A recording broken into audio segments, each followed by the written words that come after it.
Okay, where's our chat?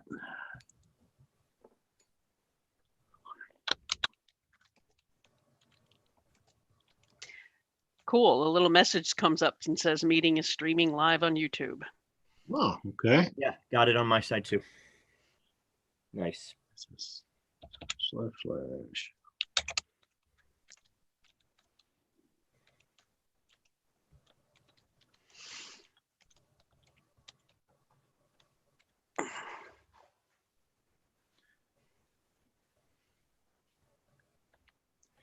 Okay, so I just put out in the chat the generic URL you can use to try to go to the live stream. Somebody might want to pop that into a browser and verify.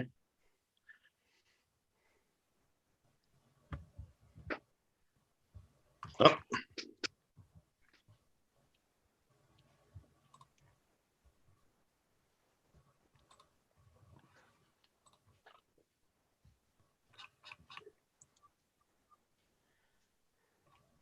It grabbed my audio and set it over to my headset, which I didn't want to do. So I may have to bring my audio back now. Damn. Sorry. Little bitty laptop. I'm muting audio. Okay. Did anybody try to go to the live stream? I'm trying to go there right now. Is that under austinastro.org? No. No, it's Terry's. Yeah. I had to use my homepage. You see the chat message up there is a URL. Well, that was me trying to go to the live feed, by the way, Terry, that music. Oh. Yeah, I don't know where that was coming from. Okay. Let me. I'm going to try it again. All right. It will be about 20 seconds delayed from what you're seeing right now. Live on YouTube. Okay, I'm going to live stream real quick. Now, that should just take you to my channel page, and you're probably going to have to click on your videos. If you don't see anything. That's correct. That was me trying to go to the live feed, by the way, Terry, that music. Oh. Okay, Yeah, it worked. That was coming from. I have it here if you can still hear me. Yeah, I can hear you in real time, and I can hear the delayed broadcast as well. Got it. Okay, let me get off of here. Yeah, it'll confuse the hell out of you if you leave it running. Whew, not going to do that.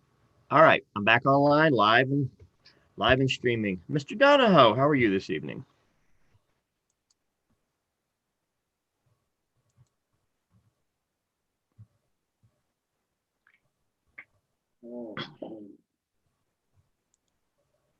Mr. Rhodey?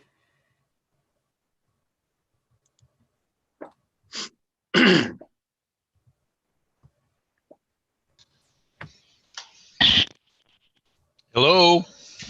Got you, Greg. Evening, Greg.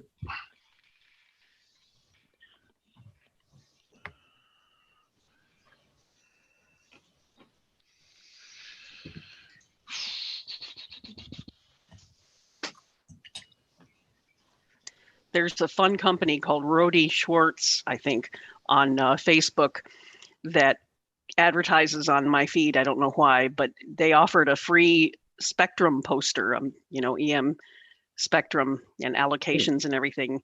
So I got it. It's really cool. Yeah, I think I've heard of them before. I think I've run into them before. What do they actually? What do they do? Lots of like signaling equipment and broadcasting and stuff like that. Okay, all right. No relation, as far as I know. Cool. Spelled the same. Yeah. We have a whole bunch of roadies down the block here. Oh, wow. Living next to us for 20 years. I think they spell it the same way. Yeah, there's actually a roadie lane down by Brian's place. I keep thinking I'm going to steal that road sign one of these days. Awesome. Okay, put up the minutes from September. Can y'all read those? Are they zoomed in enough? Yeah, looks good. Yeah, I can read them. Okay. You guys can go ahead and scan them so we can say somebody read them.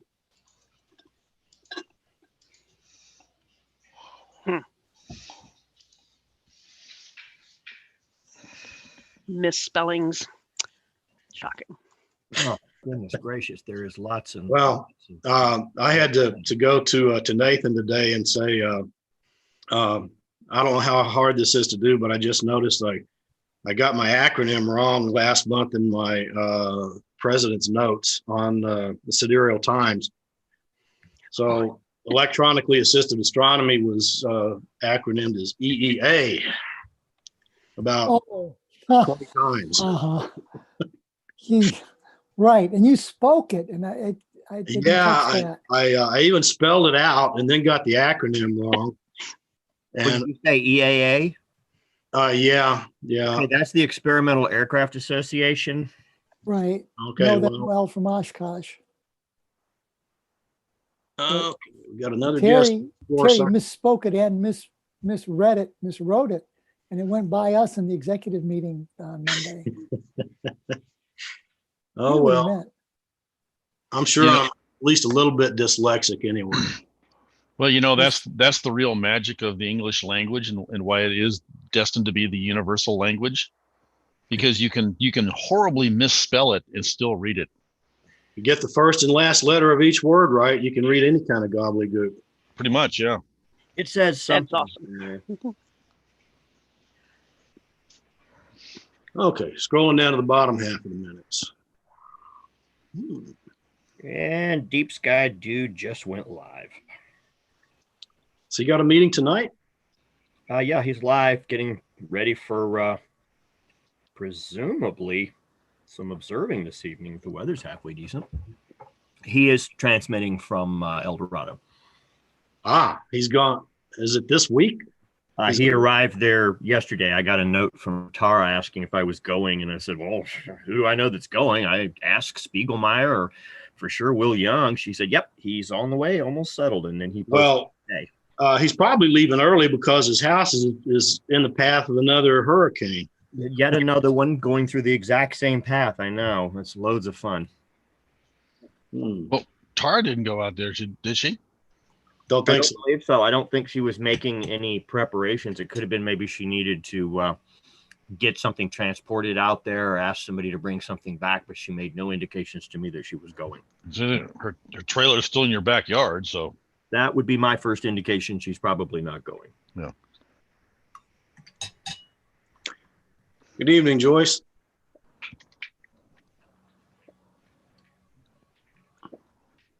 Hello, Jeannie. Hi, Jeannie. How you doing?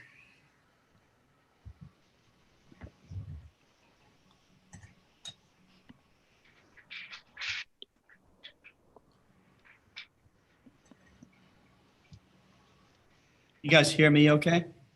Yes. So, Tibley.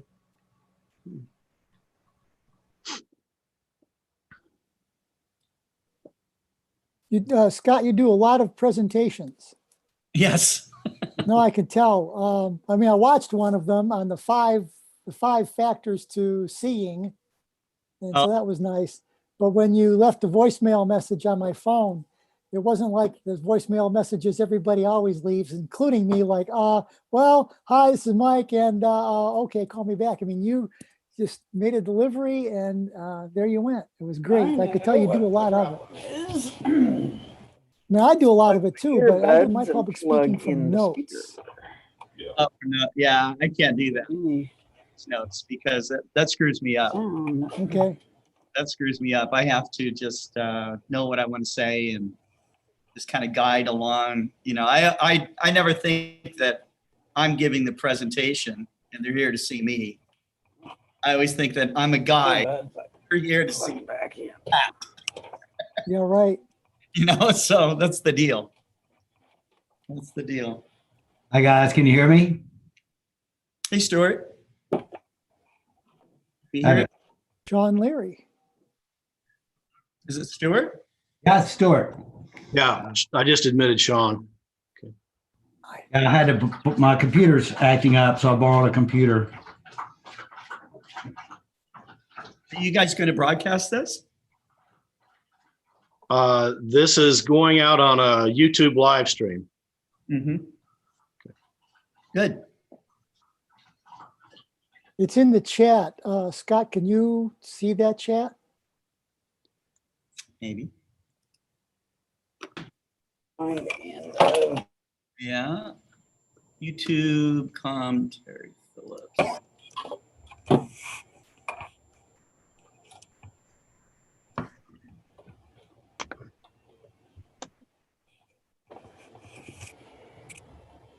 Hi, Tim. there it is. New share pause. Scott is explained in the email. We have a couple people here who'll be reading the chat. We have someone reading the chat on YouTube, but we wanted it available for you and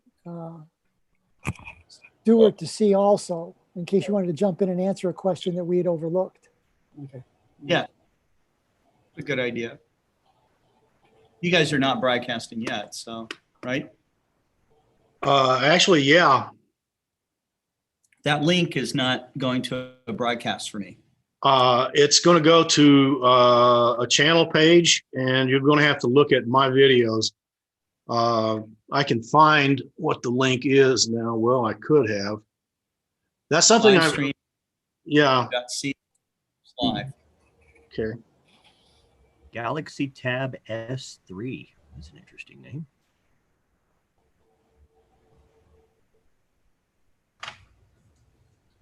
Hey guys, can y'all see me? Yes. Yes. Tobin? Yes, Well, G. yeah, I borrowed a computer. My computer is going on the fritz today. Oh, So I'm Jeannie Tobin tonight. Okay. How That'll about be that? confusing. I could rename you, I think. She's much prettier than I am. So if you could spend an hour with her, it'd be much more fun. Let's see. Jeannie, how are you? I've got a couple of dogs wandering around too. So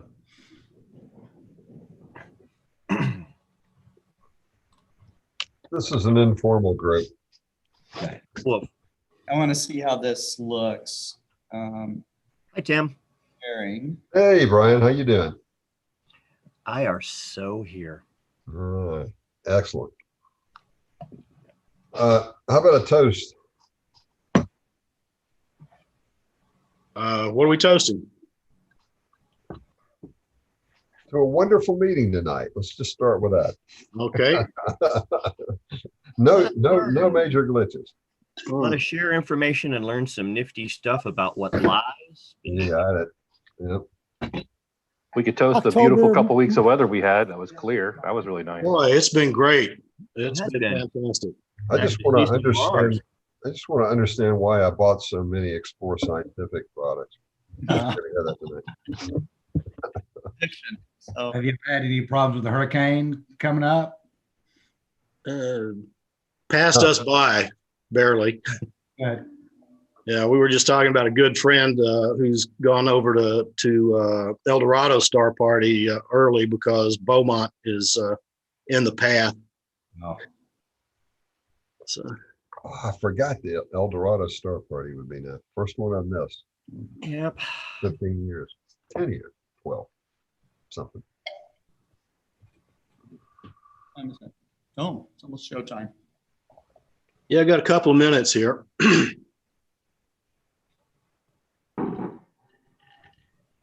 So let's see, got Clyde and Tess, admit.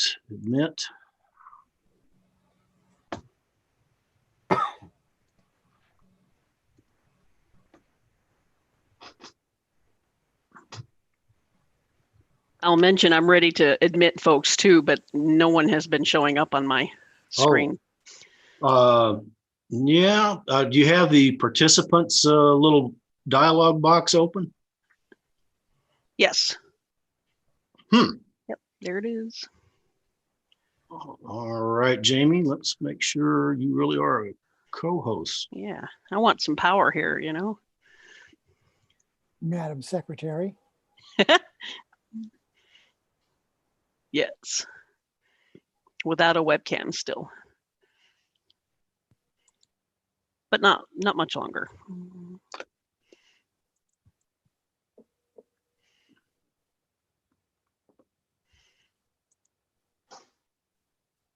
Okay, you should be a co-host now, Jamie. Ooh, I see that now. Thank you. So exciting.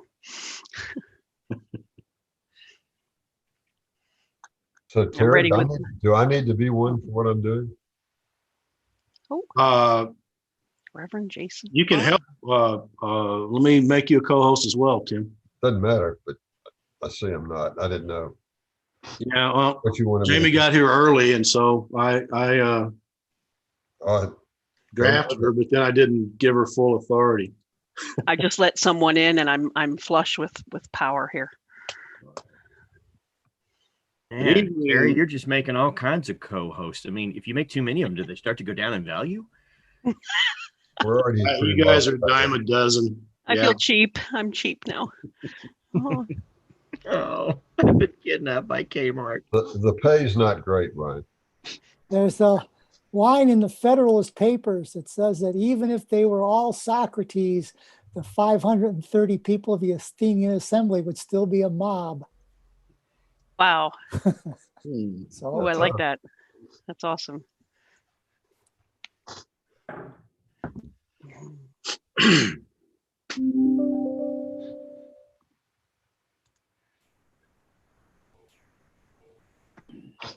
Okay, so I'm still sharing minutes here. I'll scroll down to this bottom half there.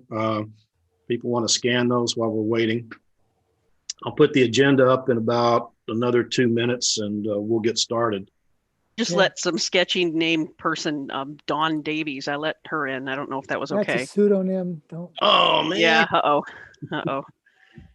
Why do you have the EC minutes up? Are those the EC minutes? Should be the GA minutes. No, GA. GA, sorry. Okay. Yep, Dawn is in. There goes the neighborhood.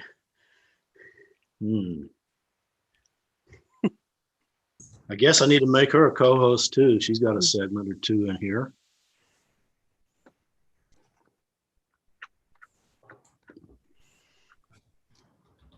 Thought it was my job to ruin the neighborhood.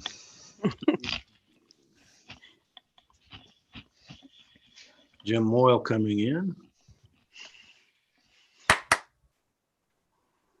It was just me killing a mosquito.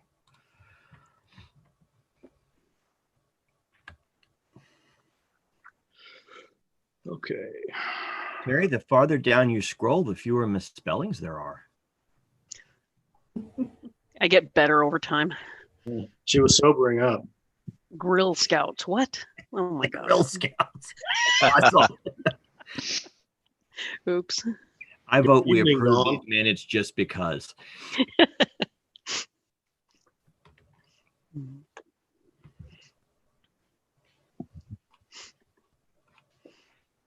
Wow. You did spell Antikythera device correct. Ooh. That one I was paying attention to. I couldn't have got that on the first try if I had to. Yeah, it took me a long time to pronounce that, and now it's, oh gosh, that's pretty easy. Yeah. Get used to it. It looks great on a t-shirt. Okay, so I'm going to switch over to share the agenda now.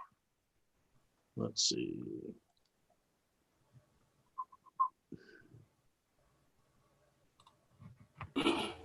If I can find it in these funky windows here.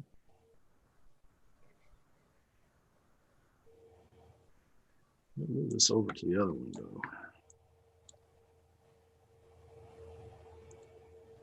Nope. Good evening, Joyce. Hi. And Jim, I see you back there. Yeah, you see it too. Try this again. New share. This one. Share.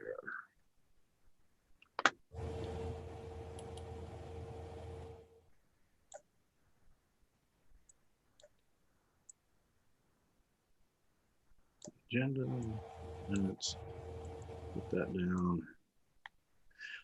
Okay. let's go ahead and get started. And first thing we'll do is take care of those minutes. Again, we're virtual, so by our bylaws, we can't really vote on anything, but we'll just go ahead and adopt the minutes. If there are any questions or concerns about them, if you read them, then speak now, or we'll just go ahead and move on. Okay. If we were in a real meeting, one of the first things we would do is give a shout out to all of our guests and visitors and potential new members or new members, people that have recently signed up. All our speakers are guests, but they're going to get their own special introduction. Do we have anybody else on the Zoom meeting who's first time with Austin Astronomical Society that you'd like to let us know who you are? Well, it's my first time. Yep, and we're glad to have you. I'm Scott Roberts with Explore Scientific, and I'm honored to be on your program and part of this meeting. So we feel honored to have you. Hi, can you guys hear me? Yes. This is Naveen. This is my first time as well. Welcome. Welcome, Naveen. Thank you.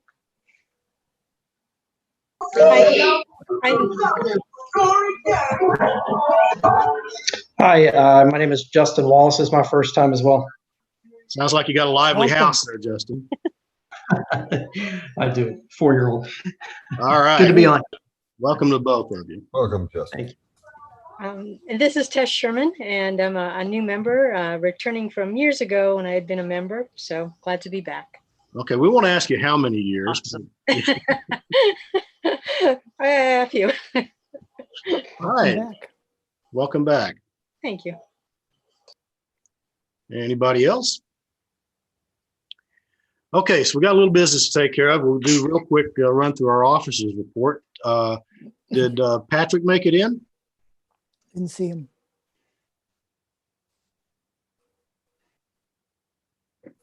Don't see him in the list. Okay. Well, we still have money, and he's taking care of it. So we'll move on. Mike, I love that. With the VP report. Go ahead and you put that up. We can do a share screen.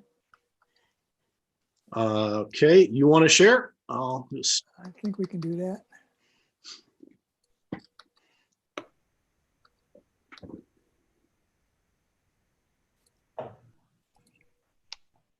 How are we doing? Got a lot of things here, but I don't see what I'm looking for. Well, we always run into this. So go ahead, Terry. I've got a copy of it. I can got share. a copy. That's why you have a copy. Yeah. Okay.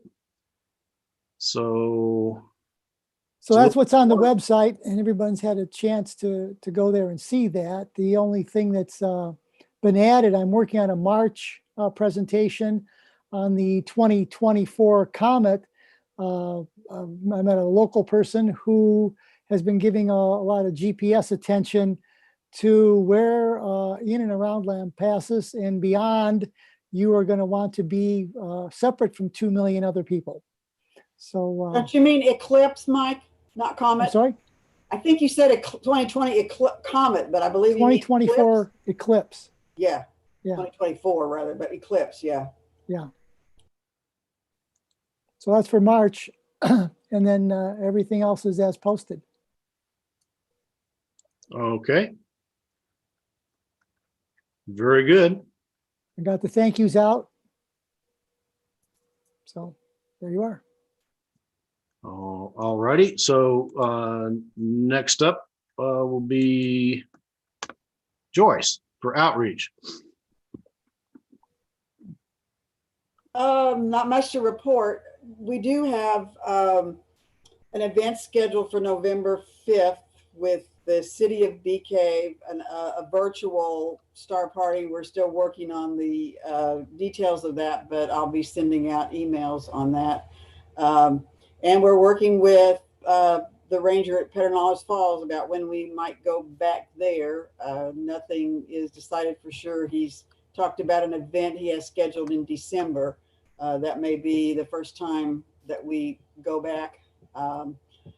Just watch your emails. That's where I'll give you information about what's going on. Okay. Thank you, Joyce. And member services, Tim? Very similar to Joyce. We're pretty dead in the water right now. Greg and Dawn have arranged for a private Star Party meeting in the future, yet to be determined date, at Pedernales Falls. And then we want to do something similar to that at Bed Wolf Ranch as soon as we can. Right now, the only activity in member services essentially is answering people's questions when they write in, and that's been mainly about membership lately. And then also trying to, we've kind of let this slide, but we'd hope to be able to have some webinars to kind of replace the basic astronomy we used to have, but we're not very far with that. But we'll get back to that and try to work on it. Other than that, COVID has us dead.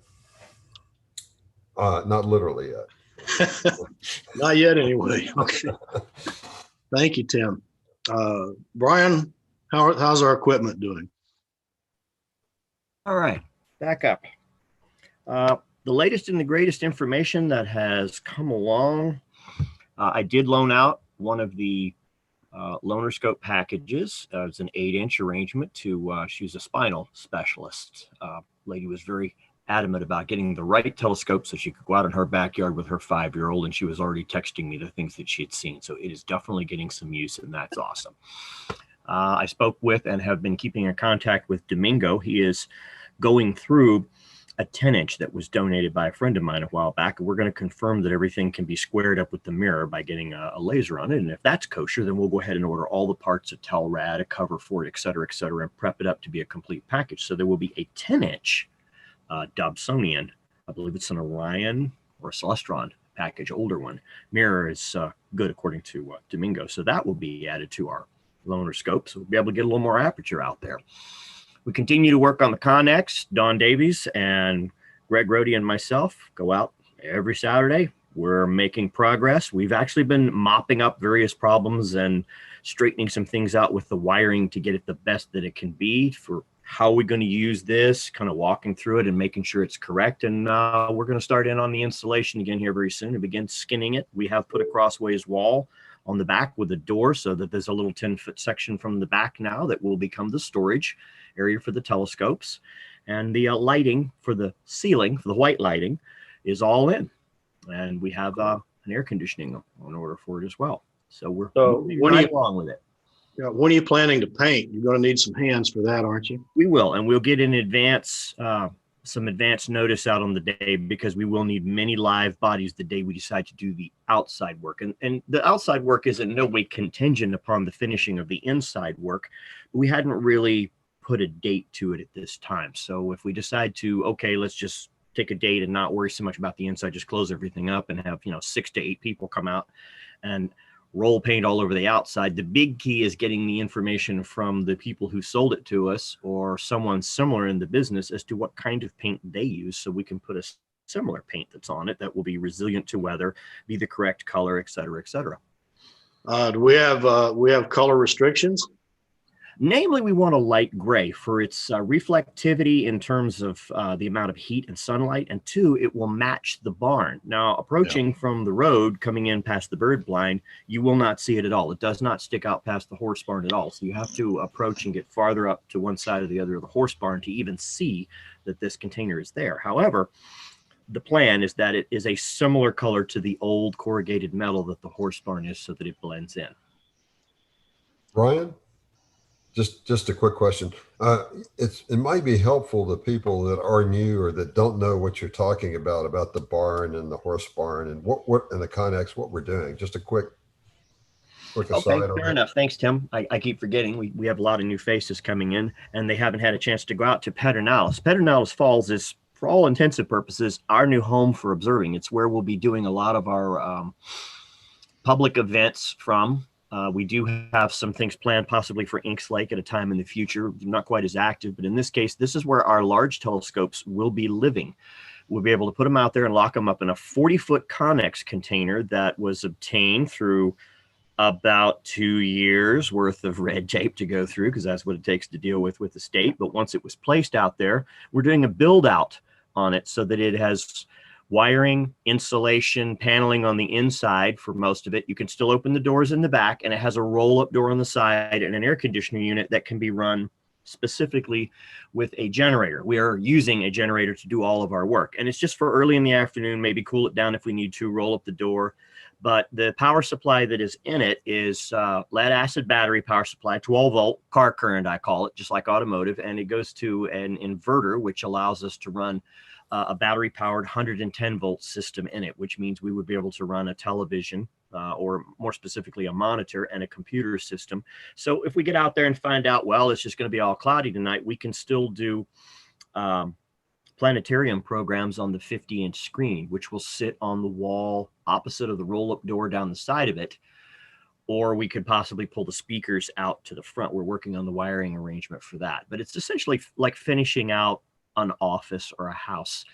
And would you like me to share videos or share photos of this? If you, Terry, can you give him permission? Sure. Please, Greg. All right. I haven't shown anybody any pictures of this in a while, so. Yeah. Okay, but let's watch our time, guys. Let's do a highlight here. Okay. You can share now, Greg. Okay. Yeah. Yes. My fault. I opened the gates.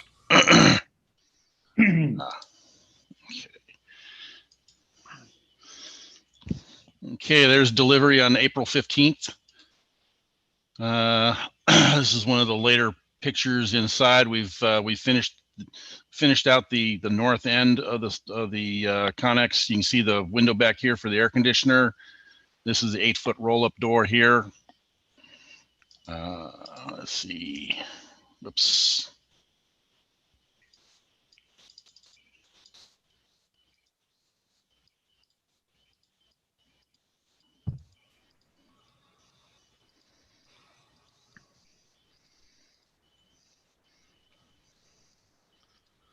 So there's this cabinet on the end here is where where all the electrical is tucked away. This is the controller for the inverter plus light switches. Here's the inverter and a 110 volt electrical box back there. This is basically where we've been working the last couple of weekends.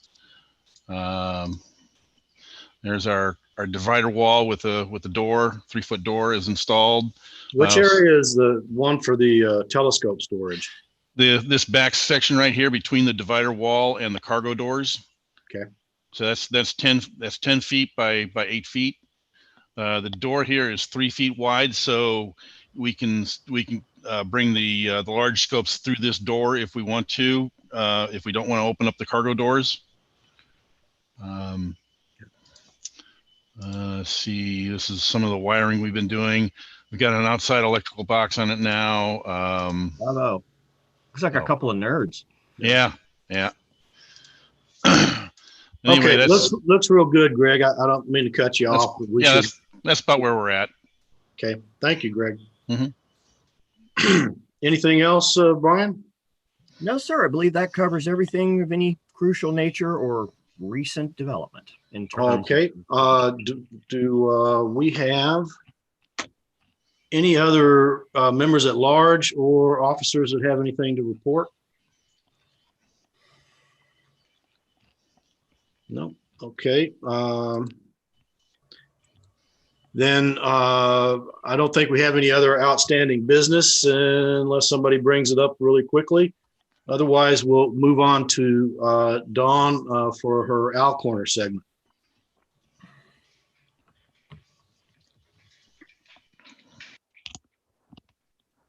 All right, I'll take that as we're going with Owl Corner. All right, just a couple of short updates. The Astronomical League does have some new positioning of their officers.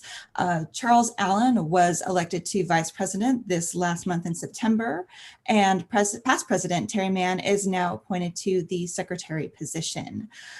Also, dates have been set for next year's Alcon 2021, hoping it will go through. And as it was planned for this year, it will be held in Albuquerque, New Mexico next year, August 4th through 6th. So quite a ways off, hoping everything can calm down and we can finally make it out there and listen to the amazing talks that they had scheduled for this year, including tours like the VLA. Also, I'm sure there will be more information provided to us in the upcoming presentation, but the Astronomical League has also teamed up with Explore Scientific and is part of their collaborative Global Star Party, which is a simulcast live on Tuesday nights with information, world-renowned speakers, live astrophotography, live chats, space art, door prizes, space poetry, you name it. It's astronomers, scientists, artists from all over the world. And like I said, I'm sure Scott will give us some more information on that. Also, just want to remind folks that we do still have some brand new observing programs that have been added to the extensive list of already existing programs, which include the Alternate Constellation Observing Program, Foundations of Imaging, Library Telescope Observing, Lunar Evolution Observing, and Master Imager Award. And that's all I've got, Terry. Okay, thank you very much, Dawn. So that just leaves us with what's up in astronomy segment. Brian, did you do something for us this week? Share going here, share screen. Let's see if that works right. Can y'all see that? NASA's Perseverance rover will peer beneath Mars's surface. Easy for you to say. Yeah, not too fast though on that. Here's the scoop. I'm going to do a quick recap on this.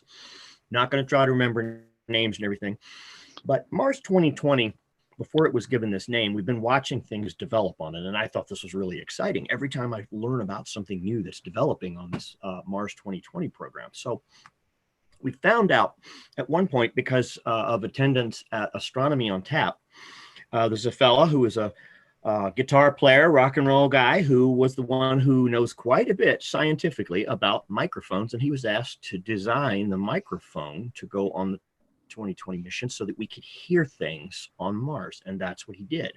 And then a little bit later on, if y'all remember, there was a time when I did a little blurb, if you will, or what's happening in astronomy on the little helicopter that will be taken on this mission. If I'm remembering correctly, it's a meter and a half across, and they're going to drop that beneath it and then roll off from the top of the little blades will pop out, and it is going to attempt the first flight, meaning powered flight using the atmosphere to fly the way we fly aircraft here on Earth on another planet. It will be a one-shot deal and it won't be particularly long, but this enables them to test the viability of powered flight on Mars because it does have an atmosphere, albeit rather thin.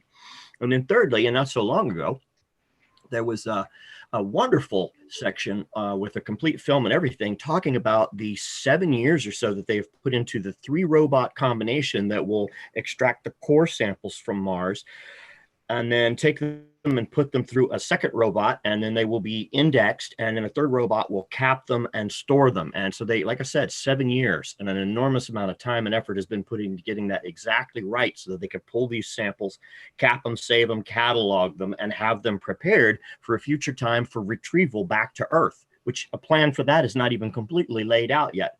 But they will be either dropped out of a large cartridge on here or will remain on the rover to be picked up at a later time. How cool is that? And then I recently ran across this. Check this out. Okay, Perseverance rover will peer beneath Mars's surface. And the way it works is it uses a radar imager from Mars's subsurface experiment, also known as REMFAX. That just sounds cool.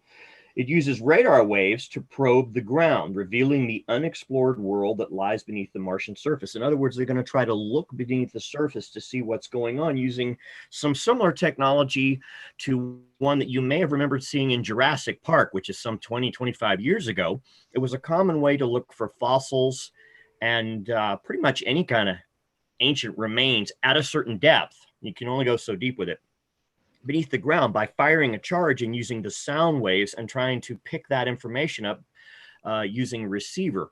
I've also seen a ground penetrating radar is what they call it, and you drag it around. It's about 1 meter square, and they just put it on a rope and they just drag it across. It's usually got a lot of aluminum casing and thing around it, and it's emitting some radar energy and looking at the signature that gets back based on the differences in the density of the rock and the soil and the moisture, et cetera, to try to give kind of a picture, kind of like the sonar you would use to look at the bottom of the ocean, look through a shipwreck, et cetera, et cetera. So they're looking to do something very similar to that. And I didn't know that that was even on here. This is yet another really groundbreaking and new piece of hardware that we are sending to learn more about the Martian surface and what's beneath it. Rather than drilling, they're going to try to take a look and see if they can get some 3D images. That is pretty cool. You can read about that one at NASA's Jet Propulsion Library. Another one, and this is an astronomy not in the news, from Astrobites. Venus may have phosphine, but Mars has lakes of liquid water.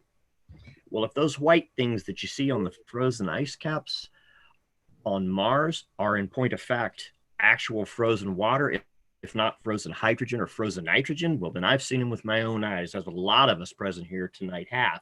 When we got out in stable skies up in well, escapes my brain. Paladuro? That's it, Palo Duro. We had a brief time in Palo Duro when the wind gave up for just a little bit, and we had a couple of large enough telescopes that the sky became very stable. And Mars gave us a really amazing view, as did all of the planets. Stable skies make a whole lot of difference. Well, one of the things about this one, I'll just read over this one. I haven't flipped this over to you yet. Hang on a second. It's covered here on the top, so it makes it a little hard for me to do this. So I'm going to have to move it down. Here we go. There we go. Now let's bring it back on up. We can see it. Yeah, a little control panel at the top covers it. Can you see that image there? Okay, what that says, this past month has been huge for our neighboring planets. Phosphine was officially detected on Venus, and it may point towards microbial life. Now, liquid water has been confirmed and mapped beneath the surface of Mars. The water was first discovered in 2018 by the Mars Express spacecraft and underneath an ice sheet near the planet's south pole. Today's paper used the same instrument, the Mars Advanced Radar for Subsurface and Ionosphere Sounding, called MARSIS, and that's a mouthful, to look at the region in more detail. Water on Mars, a saga. I'll keep it brief. The search for water on Mars has been a long one that has mostly resulted in finding lots of ice. Ice being an indication that you've had water there either now or at least at some point in the past, which could potentially indicate life as we know it. The North Pole makes up a lot of that, whereas the South Pole is smarter and actually contains a considerably more solid carbon dioxide due to its freezing cold temperatures, I would imagine. Scientists have also found evidence of water formerly flowing on the planet, and that evidence, as seen by satellite, is one of the things that they're going to investigate in the area where they will be landing the Mars 2020. And as you know, you can dig up things fairly shallow in a dry riverbed and learn quite a bit about what flowed there or once flowed there, or maybe even water very near the surface underneath. So this ground penetrating radar arrangement is going to be pretty awesome. That is yet another first time instrument that we are sending to Mars to learn more. It's a great time to be exploring space. And that is what's up in astronomy this month. All right. Thank you, Brian. Let me give you back the share on this. Okay. Well, I think we've reached that part in the meeting where we're ready for the main presentation. This is going to be our first kind of panel discussion. So we weren't quite sure, what the protocol might look for one of those. Normally, we just turn it over to one speaker who's usually got a PowerPoint, but this time we're going to just chat. And we've asked Mike to kind of moderate the discussion here. So, Mike, have you got do you want to go ahead and just take control here now and get us started? But, thank you, Terry. Tim and I are going to split this. The way we decided was that we'll be watching the chat, and our two guest speakers can also watch the chat. But just by way of introduction, I'm not going to take too much time away from these two entrepreneurs who deliver so much to the hobby. They each are going to take about 5 to 8 minutes to tell you about themselves and how they decided to launch their endeavors. I will say that it is a principle of business that if you want to understand a firm, look to its founders and leaders. And conversely, if you want to get an estimate of a person's character, look at what they have created. Both of these firms have websites that are open to the public. In addition, all active members of the Austin Astronomical Society will receive a special coupon code for a free individual subscription to Astronomy Technology Today. As for Explore Scientific, I'm not completely impartial. I just bought a telescope this afternoon, but I did that after 4 different engagements, sending queries and talking on the phone to their customer service and support people. They really went the extra parsec to deliver product information so that I could make an informed decision. Tonight's meeting will be an open Q&A. So in order to have some order in all of that, all the microphones are muted. You can submit your questions by keying them into the chat dialog box. Tim Brown and I will be monitoring the Zoom platform. Dawn Davies will be on YouTube. And in addition, our guests will also see those chats so that they can address something of special interest or importance. So all of that being said, without further ado, please let me turn the meeting over to our guests, Stuart Parkinson and Scott Robertson. Alexis, I'm hosting a meeting on astronomy. Yeah. Hello. Go ahead, Scott. Well, it's an honor to be here. I am a Texas son. I was born in Plainview, Texas. And so Texas is near and dear to my heart. I love Austin. It's a great city, great, cultural things going on down there. And it's a city, to me, a city of science, so, it's great to be a part of your meeting, and, I'm happy to participate. Do you want me to talk a little bit about my background, or how do you want me to? How you got started. I heard from Stuart that you spent 22 years at Meade. Is that right? I was at Meade Instruments for 21 years. Okay. Before Meade Instruments, I worked in a camera shop from 1975 until 1986. And in that camera shop, I started selling telescopes, and we created the brand name of OPT, Oceanside Photo and Telescope. And so that occurred about in the early 1980s. I started selling telescopes at about 1980. Before that, I was involved with Craig Weatherwax, who was the owner of the store, and he gave me some of the entrepreneurial spirit that I have today and enjoy today. Working at Meade Instruments was a fantastic experience. Although I was there for a very long time, I had many successive types of jobs, working in repairs, tech support, product development. I was their first web designer. I created the first B2B website in our industry. I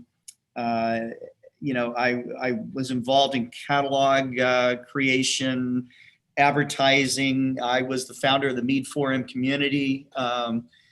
So they let me do lots of stuff, including working 6 years overseas, building small telescopes. And so we had hundreds of factory workers making literally millions of telescopes. And so it was really very, very interesting to me.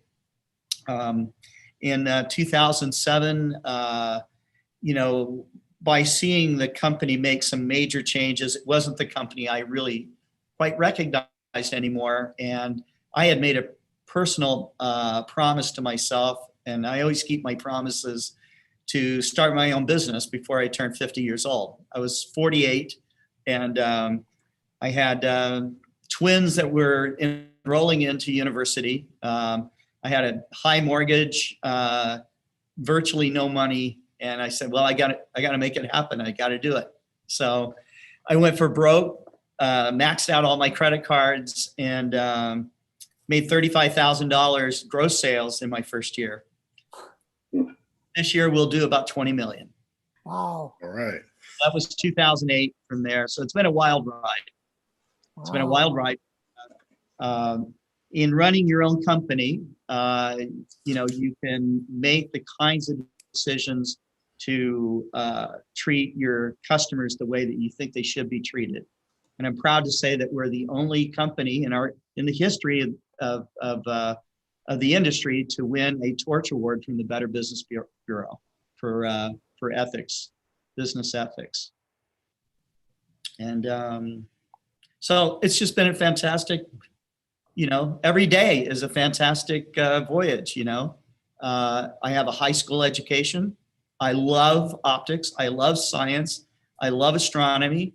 I was supposed to go to a good college. Was told by my father and stepfather that they couldn't afford it. And I said, well, how in the world am I going to get to where I need to go? And they just said, well, you can do anything, just go for it. That was their advice. And so I was very lucky to meet the right people in my life, and lucky to have a good work ethic. Started working when I was 8 years old.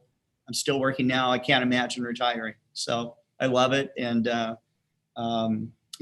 working with people such as, the amateur astronomers that are there at the Austin Astronomical Society, working with people like Stuart Parkerson.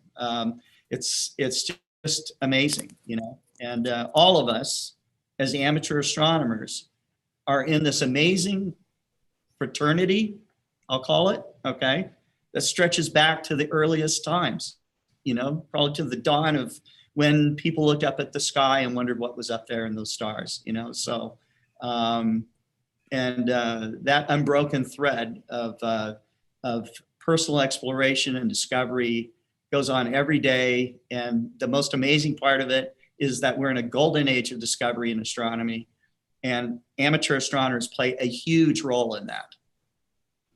And it's fun to be here, being an outfitter for some of these people that are doing these discoveries. So I'll turn it over to Stuart. Well, Scott, my story is no way as interesting and fun as yours, but it is interesting. In 2007, we launched Astronomy Technology Today, and my brother, Gary Parkerson, who's since retired, was the reason we started this. He was a lawyer who had retired, had time on his hands. We took a trip to the Grand Canyon and brought a telescope with us, and we couldn't use it. It wasn't something that we knew how to do. And so I'm like, I'm not going to take this back with us to Louisiana, where I lived at the time. He said, no, let me keep this. And he was inquisitive. And I think that's something that all amateur astronomers are. They're inquisitive. And anyway, so he ended up spending the next 5 years learning everything about telescopes. And he's like, well, there's really no real telescope magazine. Let's start one. And so in 2007, we did, and not really knowing a lot about the business, but people like Scott and so many people in the industry, it's a very small industry. There's less than 200 companies in the world, truly, that provide all the products that we have. And but those 200 people were so innovative. When Scott started in 2007, we started in 2007. So we kind of have a parallel history together. And when Scott started, he was totally confident. He knew what he was doing, very excited. And Scott's totally confident and very excited today.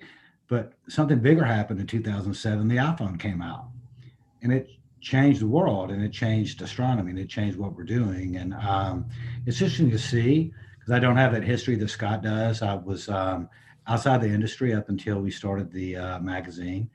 But the globalization of what is happening with astronomy is incredible. And so, we have companies in Germany and, in Hong Kong and in China and Australia, and you do business with them, and you can call them and talk to them on the phone. And we're very lucky that most people speak English. I've been lucky with that because I don't speak any other languages, but so many people do, and it's been good for me just to learn more about what's happening and to promote what's going on in the industry. And, you know, the focus of the magazine is we have people that write for us that are hobbyists. We don't have professional writers. They're individuals who really enjoy the technical aspect of what they're doing. And so they write for us and say, hey, Stuart, I have this great idea. What do you think? I'm like, great, because they're doing what's new. And so, you know, Scott will come out with new eyepieces, and somebody will call me up and said, hey, I bought some of these eyepieces. Should I write an article? I'm like, sure. So we rarely say, hey, we want to do an article about this. Is people coming to us saying, hey, I wrote an article about this. Now I want to write an article about this. So we're not Sky and Telescope or astronomy. We're not professionals. We're just hobbyists. So so that's kind of what we do. And I think that Scott's going to be much more interesting than I am tonight in terms of the industry, because Scott really has been, he's done everything. And so I'm interested to hear more, because Scott doesn't talk a lot about that. So it's going to be interesting to hear what he has to say tonight. Thank you. Does anybody have any questions at all? Or Well, we have one. Your website, Scott, says our optical instruments have been used by astronomers to detect exoplanets. I can be very specific about that.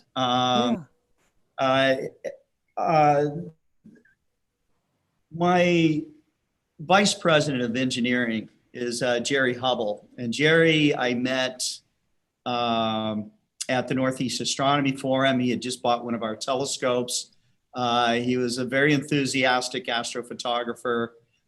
His real job was making instrumentation and test procedures at a nuclear power plant.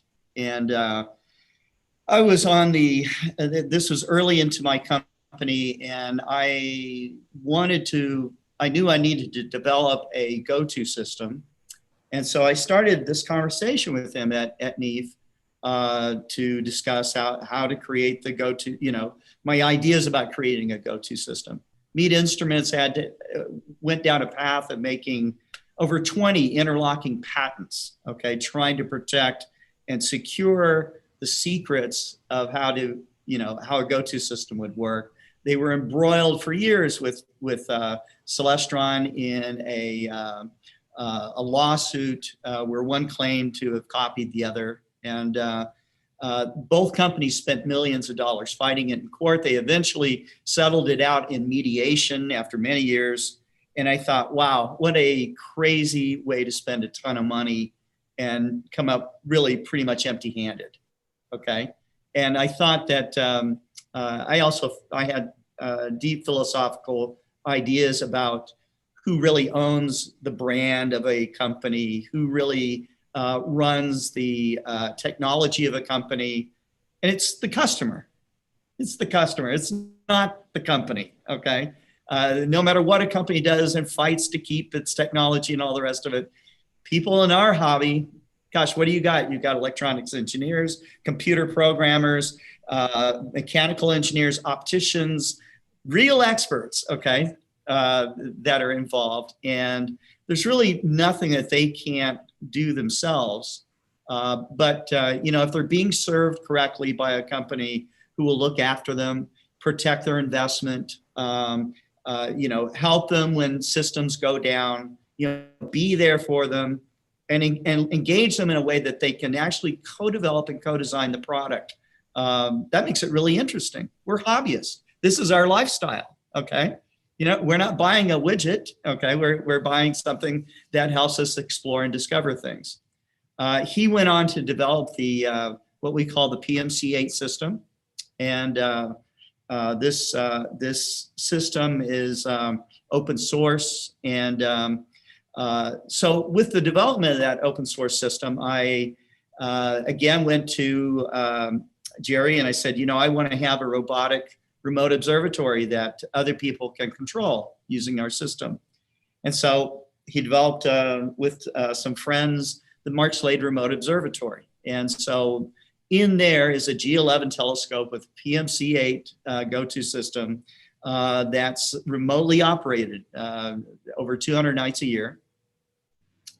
at one point, Jerry came to me and said, well, I've been reading this science paper, a professional science paper about how diffusers are used to measure thousands of a magnitude differences, okay, not hundreds or tenths of a magnitude, but thousands of a magnitude difference in the search for exoplanets passing in front of stars. And we talked about this, and he found the source of the diffuser. And I said, why don't you buy one, okay, and stick it in your filter wheel and see if one of our 6.5-inch telescopes can actually detect an exoplanet. So he gets the whole thing together. And we had just at this point started doing live broadcasting. We were just beginning that whole process. And he did a couple of tests with it. I did find that, it actually worked. And the way the diffuser works is if you look at the diffuser, it looks like frosted glass. Well, what's really happening is that it's got what looks like a bunch of tiny lenses on it. So when the light comes through this glass, it re-images onto many pixels. Instead of just like maybe 5 or 10 pixels, it now images one star on like 80 pixels, okay?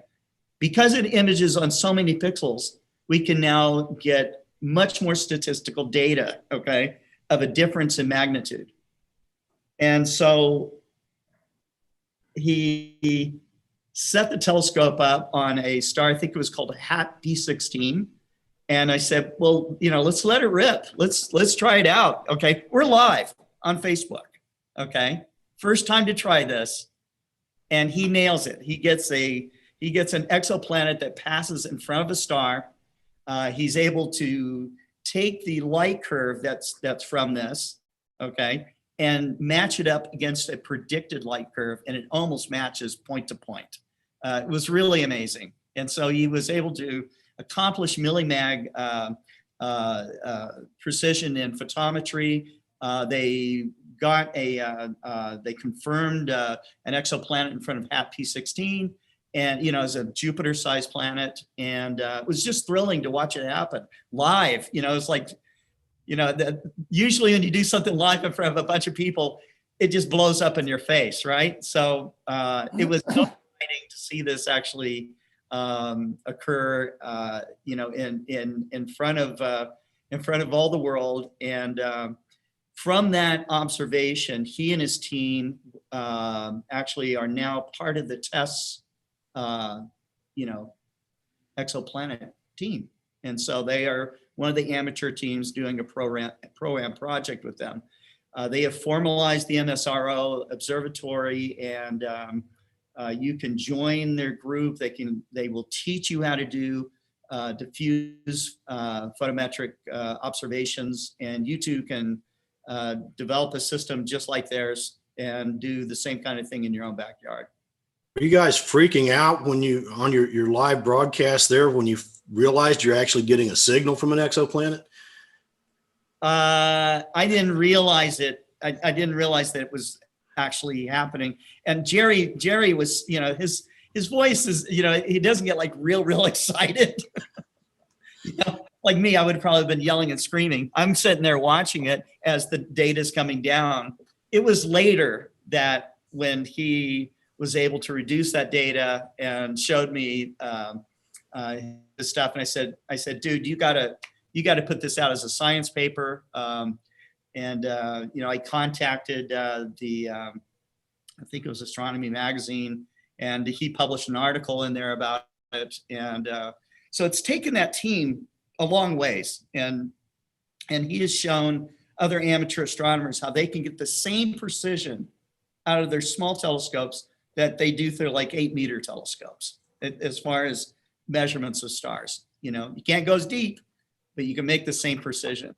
And so it's just another example of how amateur astronomers are not to be outdone. They're not to be outdone. So, you see it in astrophotography every day. You compare those shots against Palomar or whatever you want to compare them to. Even like the Hubble Space Telescope, can't get the resolution, but you can see the protostars and the pillars of creation with the amateur telescope. So it's just, it makes my head spin. It makes me dizzy to think about it, you know, what these guys do. And so Wow. I don't personally do this stuff myself, but to make the equipment that does it is totally cool. The next question comes from a couple people, and it's directed to Scott, but I'd like to give it over to Stuart first. Yeah. How's business during the pandemic? We've heard that there may have been an uptick because people are realizing that astronomy is a great escape from COVID confinement. You may not have a good baseline, Stuart, but do you see a difference in your publication history and your readership, your responses? And how do you measure those things, if I may ask? And if I might have missed what you said at the very beginning, could you talk a little bit about your background in publications? Well, excuse me. This is the first astronomy-related publication that I've ever done. So I have a background in marketing and advertising and in publications in magazines.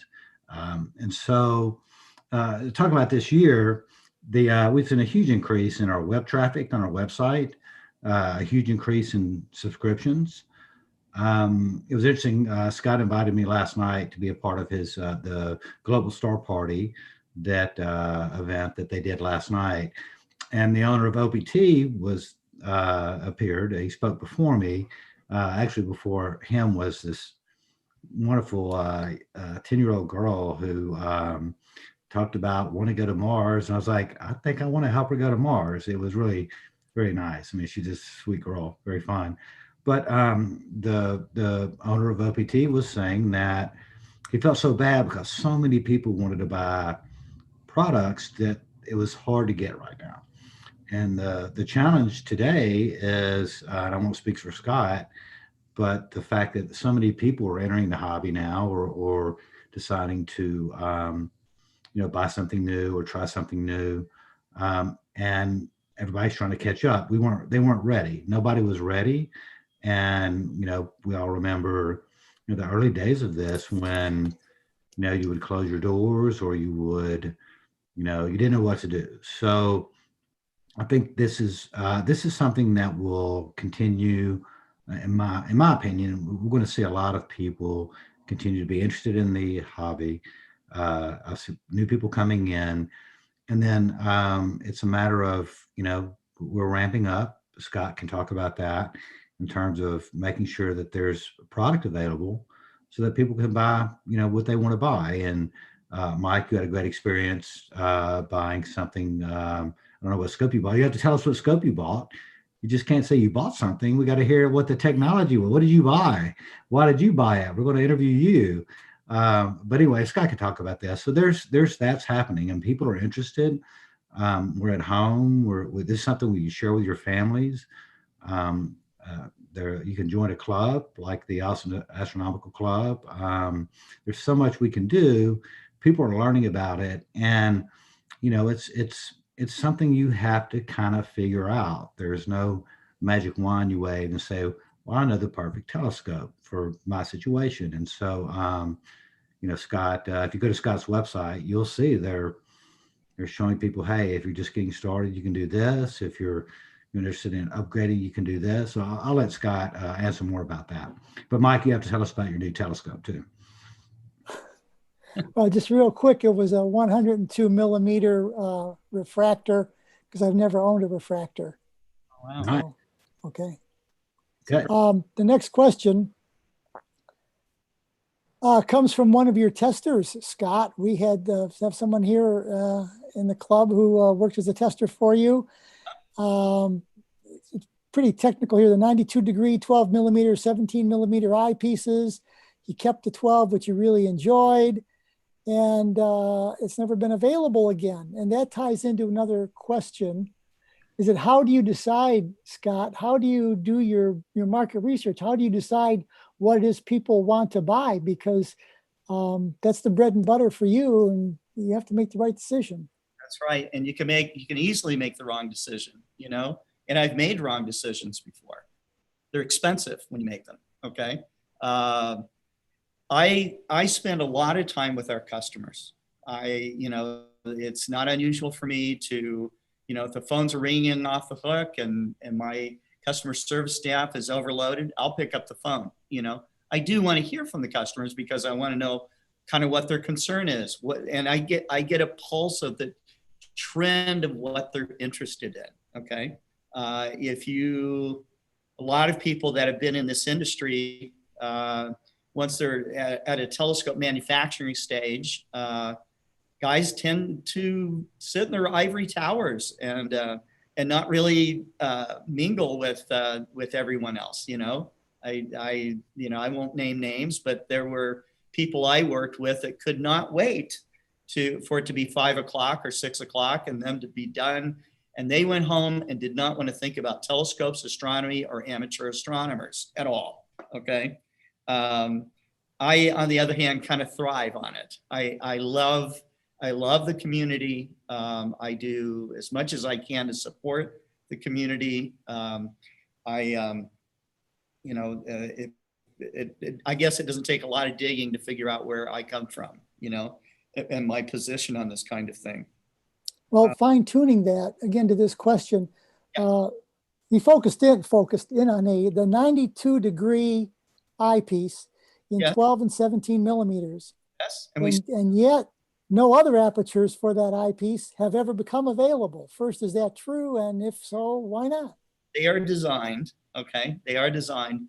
The design turn, okay, is much, much longer than what amateur astronomers typically think it is. Okay, you start a design, you think, how long could it take? We make the design, we have the designers crank it out in a month, 2 months, give them a couple of months to design a new optical system, get the mechanical engineers to design the barrel, get your graphic artist to come up with the graphic artwork, the boxes, write the documents that go along with it, create the web page and all the rest of it. But to get the glass, okay, you have to understand that getting rare earth glasses from glass manufacturers is a real tough one for the amateur astronomy industry. We wait, all of us wait, just to, once glass is decided, it can take 9 months to a year to get your glass, okay? Just to get the glass. Once you have the glass, the actual manufacturing turn is about 2 to 3 months, okay? So now if you start a series of a product, you have to gauge how many pieces sell, what's its turn. You'd like products to turn, you'd like to buy 500 of them and turn it 5 times a year, okay? That's really tough to do in this industry. Really tough to do. The whole worldwide industry for the telescope business is about $2 million a year. That's everybody. All the way down from the toy telescopes, the cheapest stuff you see in department stores, all the way up to plane wave, okay, and beyond. 250 million a year, worldwide. All right, so as a $20 million a year business, Explore Science, I don't know where exactly in ranking, but I believe we're certainly Celestron is higher than we are, okay? We're probably number 2 at this point, worldwide. And so you have the look and feel of a company of 12. I mean, you've got that really. I was on the phone with your people. The guy put the phone down and ran into the back and weighed the telescope for me. Well, I have a very small team here. Okay. We're in Springdale, Arkansas. I have about 20 employees. Okay. And those are guys working in shipping, through QA, customer service, sales staff, marketing staff. I have a videographer.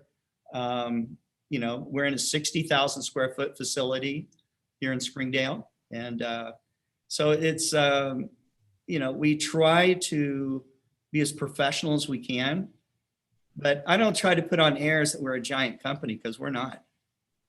And the industry's not giant, I want to come back to Stuart in a minute. Can I chime in on that? Go ahead. So a couple interesting things. Scott is right. I mean, if you think about all the cool stuff out there, I mean, really, really cool stuff.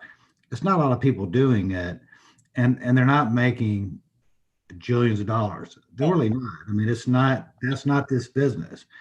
You don't start at a telescope magazine to make $1 jillion. It just doesn't happen.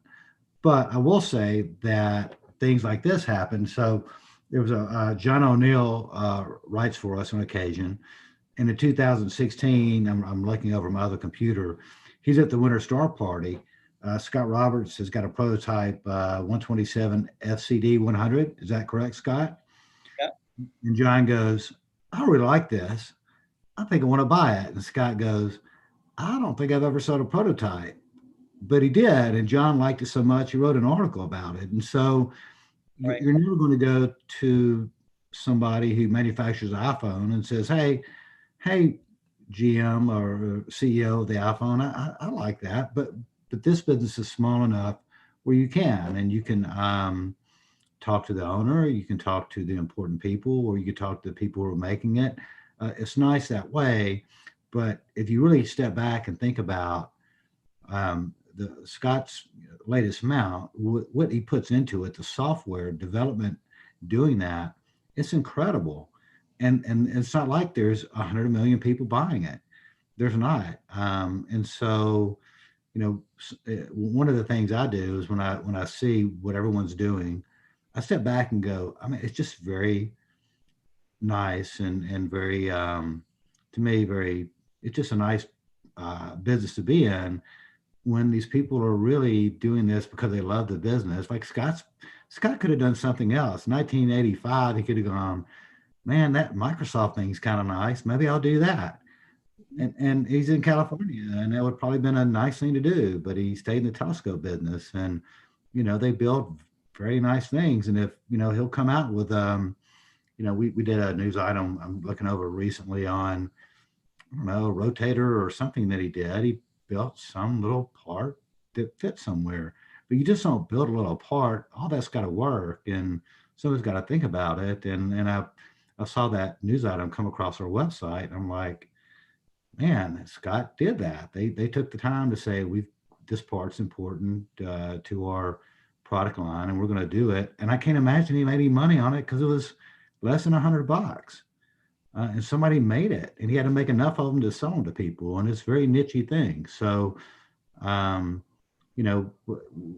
hope that, I hope it keeps going. I hope we always see exciting things come out, and, that you can buy, something that rivals the Hubble for a few $1,000s, and people go, wow, how'd you do that? And, somebody else made it happen for us. Anyway. Go ahead, Mike. Sorry, I'm muted. You're muted. There you go. Thanks. Sorry. Yeah, on that point, question about the pricing and the thin profits. This has come up a couple of times. The statement goes, occasionally you have great sales from your value brands. A few years ago, I bought 6 10 by 50 Besser binoculars for $15 each. Yes. Cannot believe how good they were at the price point. You sold some 2-inch Earthlies? I don't know what those are. Erfel. Go ahead. For $20. Yes. Go ahead, Terry. You only bought one, and Terry. I only bought one. I've been kicking myself for not getting a dozen of them. And if you ever put them on sale again, drop me a note. I'll clean up on them. And I How do you stay in business? I mean, you have some thin margins. I mean, just again, the telescope I bought, I started thinking about what was involved, and knowing what's in. I've worked in manufacturing, and you're on a pretty thin margin there. Yes. How do you do that's it? Right. The thing I have to tell you have to understand about our industry is that the telescope industry, amateur telescope industry, the serious hobbyist part of it, has taken technology all along. I mean, think of Celestron developing and mass producing Schmidt-Cassegrain telescopes. Before Tom Johnson did that, it was thought impossible to make a Schmidt corrector in mass production. Okay. He figured out a way to do it. And And for a reasonable price, okay, someone could have a super compact, large aperture, sophisticated telescope, modern telescope that could be used for astrophotography or visual use, and could be carried in the back end of your car. Before that, people were carrying giant Newtonians and stuff.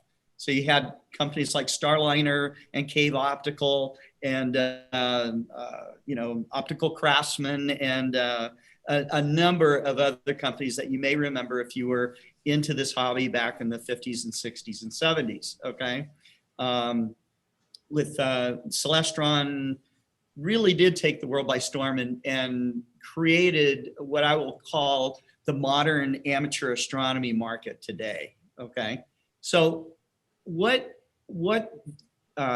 telescope makers have done for amateur astronomers is literally, in some cases, taken $1 million technology and made it available for $1,000. Okay, and so look at the CCDs that came out. Before I saw the ST4 camera from Santa Barbara Instruments Group, the prototype. Okay, I was, being in Oceanside, I was at Palomar Observatory a lot.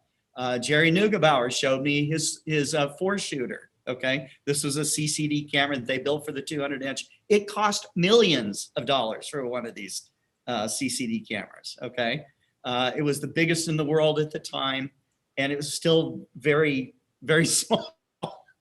So what amateur astronomers get, okay, whether it's in EDAPO, okay, or it's a Schmidt-Cassegrain or any of these instruments, if they had to go and have this developed on their own, okay, and find out what it really, really does cost to design it, to manufacture it, it's a little scary. Okay, this is not where you go, wow, okay, I'm going to build this and each one's going to cost me $30 and I'm going to sell for 300. No, that's not happening. Okay, you're going to build it. You're going to spend many thousands in developing it.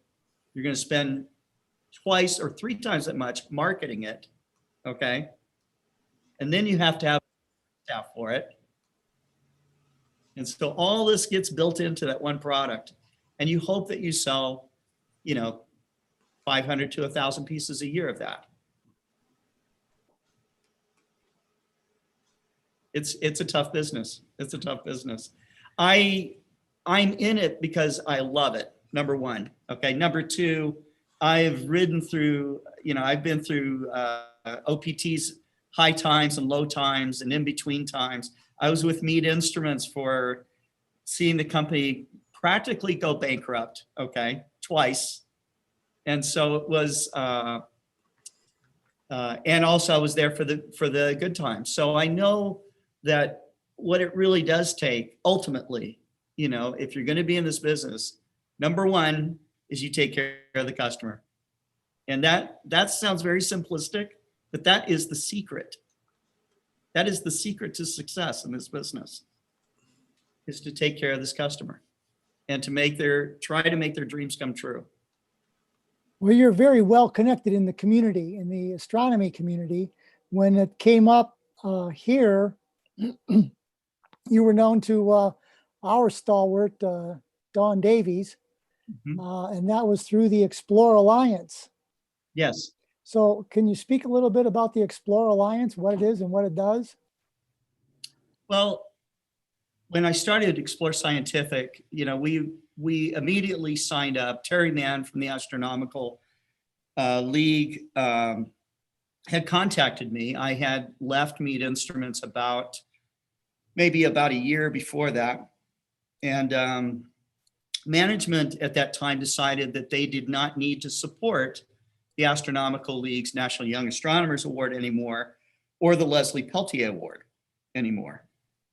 And they kind of left them in the lurch a little bit at that time. Okay. This was a bad decision because that management group did not understand the importance of supporting amateur astronomy and supporting the community that supports you. Okay. So if you don't support the community that supports you, then a bunch of indifference happens. Okay. Terry asked me to take over, and I just immediately agreed. I immediately agreed to underwrite both of those programs, and then I went to the Astronomical League conference. At that time, I had not yet announced Explore Scientific. I still say Meet Instruments because I was there so long. So I bought the entire banquet group a glass of champagne, and we toasted a tribute to John Diebel, who was the founder of Meet Instruments, who inspired me to become an entrepreneur. And I announced Explore Scientific in 2008. And so that didn't answer your question about how I got. No, you did the partnerships. You've got at least a dozen organizations that you work very closely with. Community outreach and programs and stuff. And Explore Alliance is just formalizing all of that. Okay. So how many ambassadors do you have now? 40 or 50 ambassadors, something like that. Yeah. Some of our favorite people. I look for new ones all the time. I look for people who I think are doing a great job in educational outreach and have really sacrificed themselves. So I can say every one of them that has a page devoted to them it's the very least that we could do is to recognize them for this. A lot of people who do educational outreach are not recognized at all. It's kind of a selfish thing. I love to do it too. I like to go to a street corner and show people the stars and give people their first views of Saturn. It's the juice for me. If I don't feel right, if something's wrong in my life, I'll go to a street corner with the telescope and show people Saturn or the moon, and then everything's okay again. It really is. And the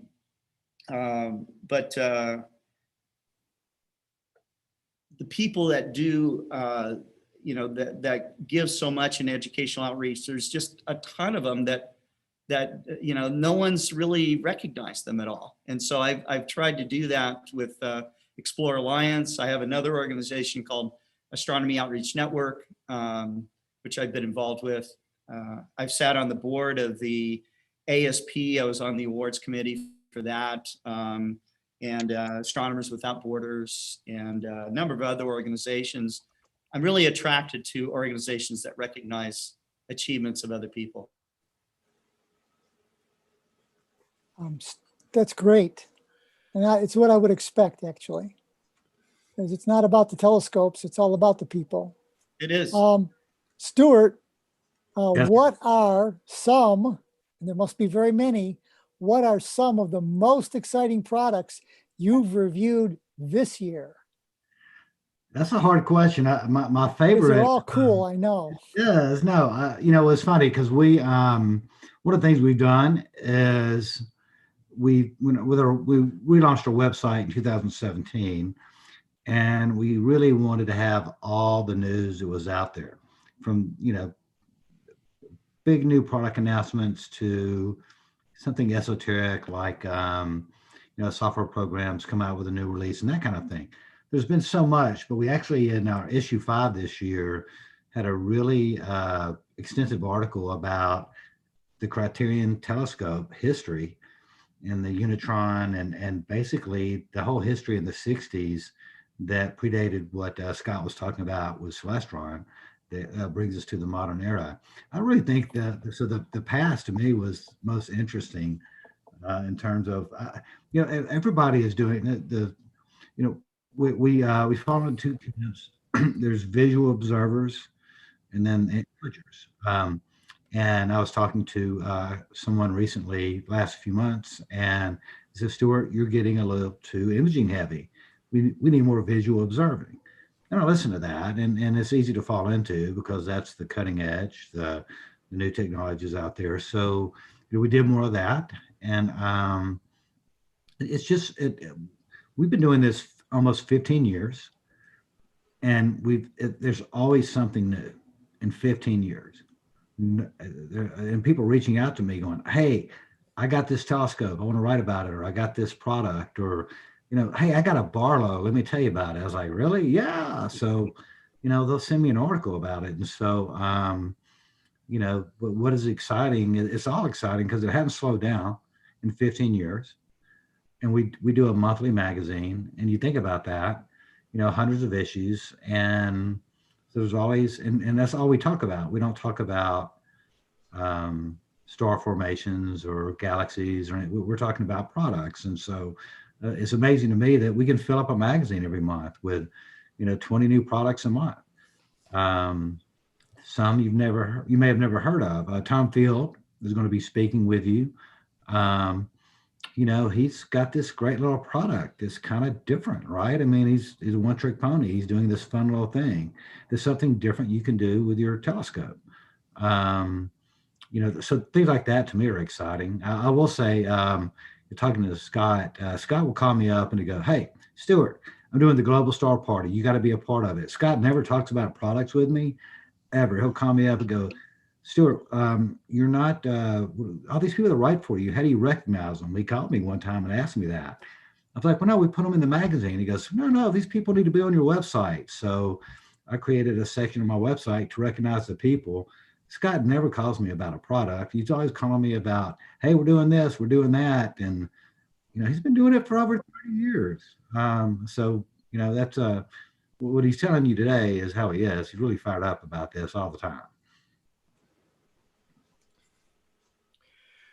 Well, Stuart, one of my, every time I get a copy of your magazine, the most frustrating part is here's this brand new cover and I can't make up my mind which article I want to read first. There you go. Well, that's it's always full of interesting stuff, but has anything really blown you away? Something come in that just... honestly, I would say that the people that write for us reach out to me. I have not, it's very rarely, in fact, I can say that there's a handful of times where I said, "Hey, would you write about this product? Here's a filter to write about." Most people come to me and say, "I got this, it's so fantastic, I want to write about it." And there's the same people who write for us, and they're buying things out of their pockets. We nobody gives us anything. Scott will tell you that Mike Wiesner's written for us recently, and Scott sent him some eyepieces. Mike's here south of Phoenix in our area, and been fighting fires and the weather that we've been dealing with. But Mike writes every day on his website about something. So it's people just very interested. I really can't say that this is gee whiz. Celestron came out with the new telescopes for that you can use with your iPhones. That's as integrated as something. StarSense that. Yeah, and I think that's great. And I think we have to recognize that there's a social aspect of things now. I mean, I'm so far away from somebody who's 13, 15, or 20, what they're interested in, but I know the sky doesn't change. And I mean, I'm sitting here on my other computer looking at a Unitron advertisement from 1965. Everything there is available today. Nothing is, there's a tripod, there's a mount, there's a telescope. They've got a 6,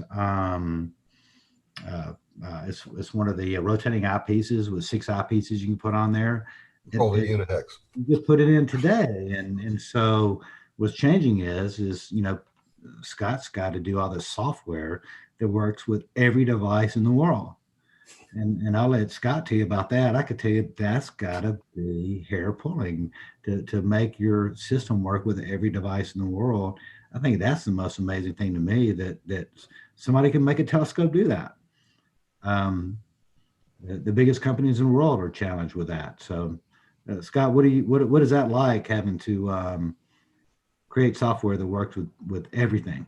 That is the reason why that I made our go-to system open source. Okay, I don't want to write, and I can't write.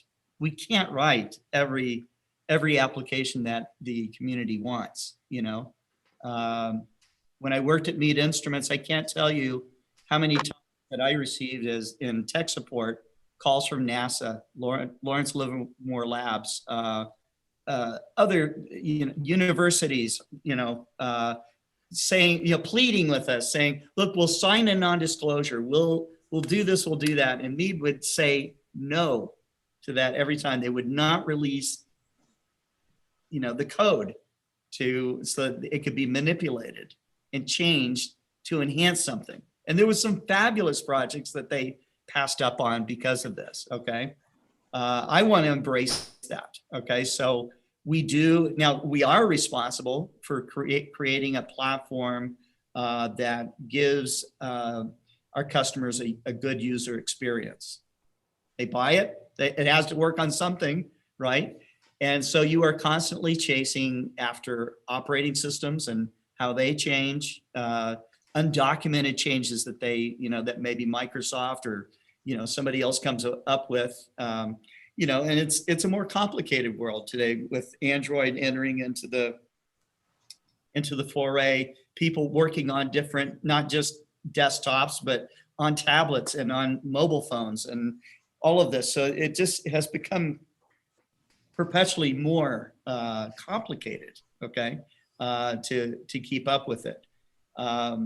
If you want to layer on top of that, trying to keep all your stuff proprietary and not let other people copy you, and then trying to think what's best for my whole community. I'm going to make this feature work that way, that feature work this way. They're going to take these 12 steps to do that, and I didn't want to get into the position of dictating to my customers and to amateur astronomers in general how go-to technology is supposed to work. I wanted them to embrace that and change it for themselves. And we have that now. We have something called the Open Go-To Community, and it has over 500 members. Many of them are software programmers, and they have been involved in co-development of the source code for many of the applications that go on, especially when it comes to things like remote control of the telescopes and updating the telescopes and this kind of thing. So, in another 2 or 3 years, that's going to really mature. And, I told you that at one point I was with Mead Instruments when really we thought that we were done for. We were bringing in our own office supplies. Okay.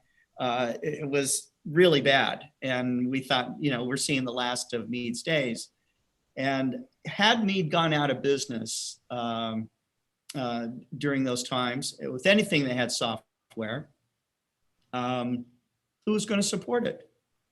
Who was going to, who was going to take care of it? And that's a real concern.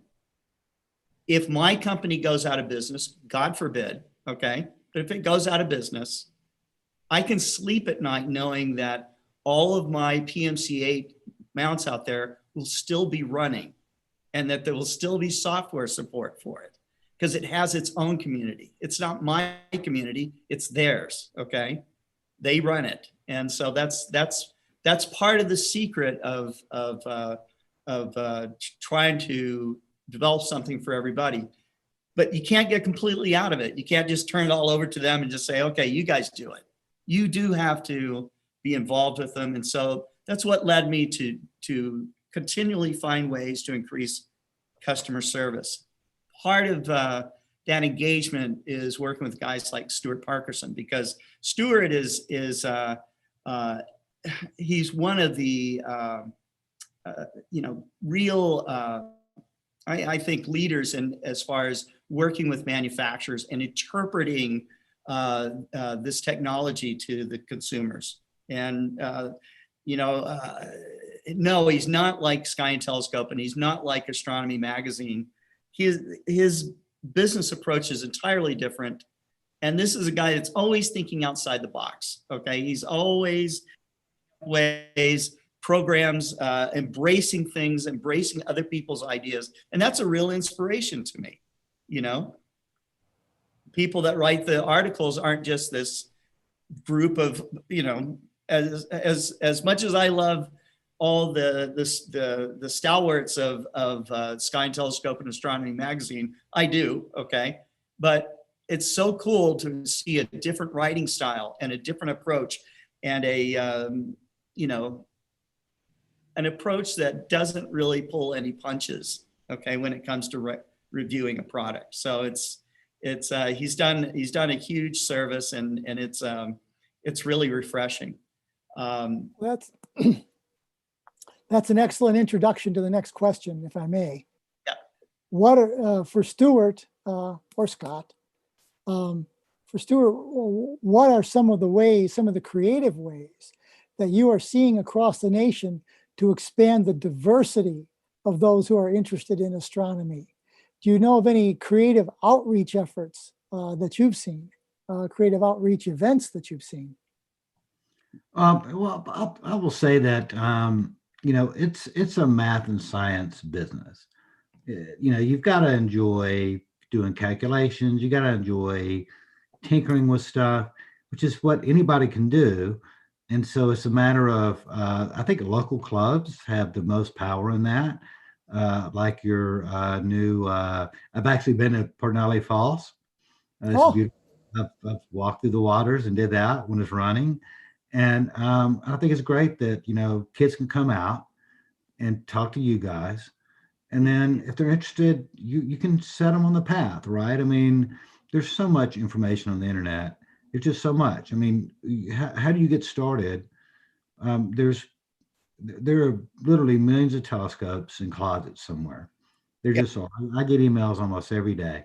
Hey, you know, I got this telescope. What do I do with it? And the retailers with trade-in programs. I said, look, call these people and they'll buy it from you, or you can get on Craigslist. But you just don't fire a telescope up, and there you go. It just doesn't work that way. So there's barriers of entry, and then there's clubs there to help. And so I think the local outreach where somebody can go, Mike, man, what do I do? And you go, well, look, I'll show you how mine works. I'll show you what we do. One day we'll have star parties again with, you know, people together. And I believe that. I want that to happen. And it's just, there's so much. I think it's just, there is so much. How does somebody get started? But there's clubs in every city.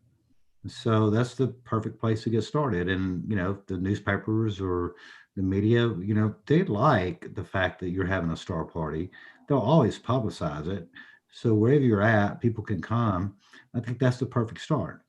You have all the equipment. You started somewhere, and you guys know what it's like. So I think that's the chance to spread it to anyone, because anyone can come out to one of your star parties.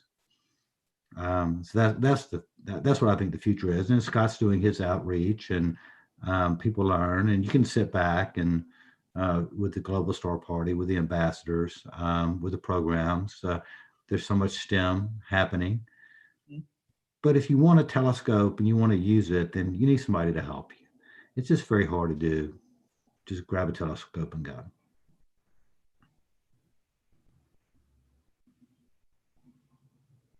That's my thoughts. Scott, do you want to pick that up?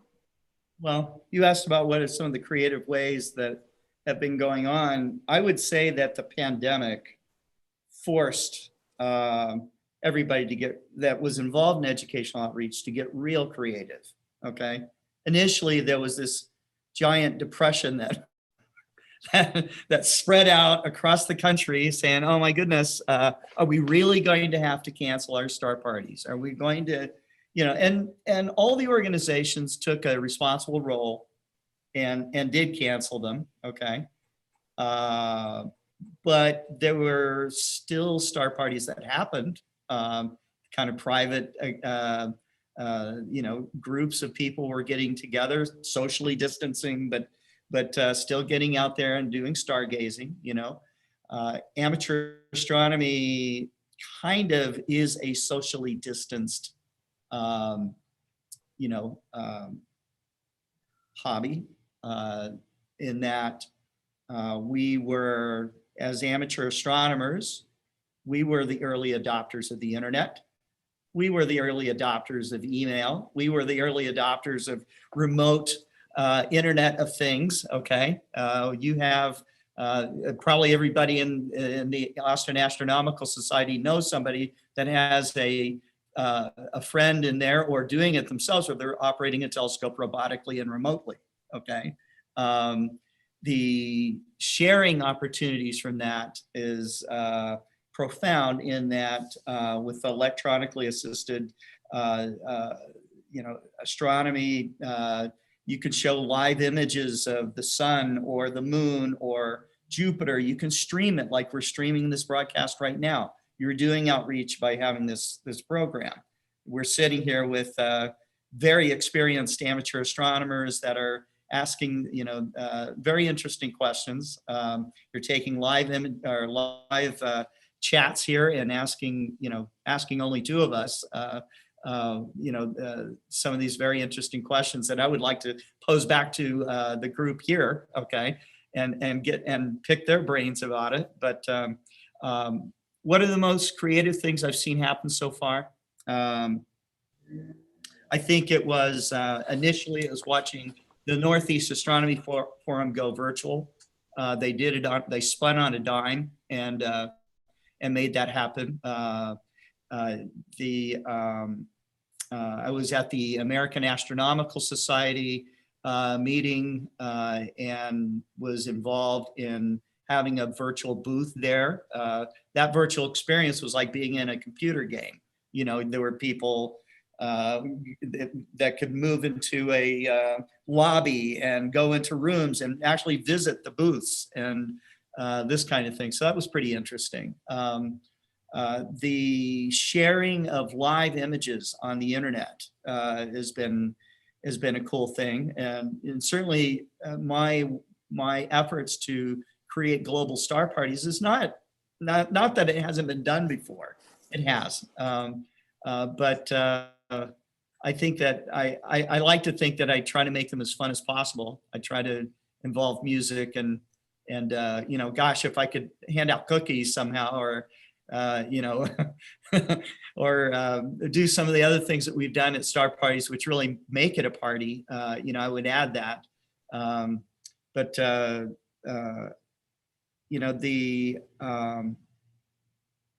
events, the things that the Night Sky Network is doing right now have been really amazing. They just launched a planetarium show that was launched direct to live streaming. That was really quite profound, really fun. The name escapes me right now. It's Big Sky or Big Astronomy or something. But it was about astronomy at Cerro Tololo and how the community of professional astronomy has affected the lives of everybody, and it's really cool. And I think that we're just kind of getting started with people being very interested in sharing the sky in any way that they can. Thank goodness that we have the internet. It would to do what we're doing today, it would be impossible without it. Okay, and amateur astronomers and their contribution to the web, and with all the web pages and all the visualizations that come from amateur astronomers and professional astronomers and from NASA and from ESA, there is no better time to be alive in astronomy than right now. And you could spend all day, every day, seeing just a mind-blowing documentary, mind-blowing visualization, be involved in talking to your friends around the world. Someone from the 1960s just transplanted to this age would just go, wow, it would be described as somebody just gave that analogy recently to me and said it would be like seeing magic being performed.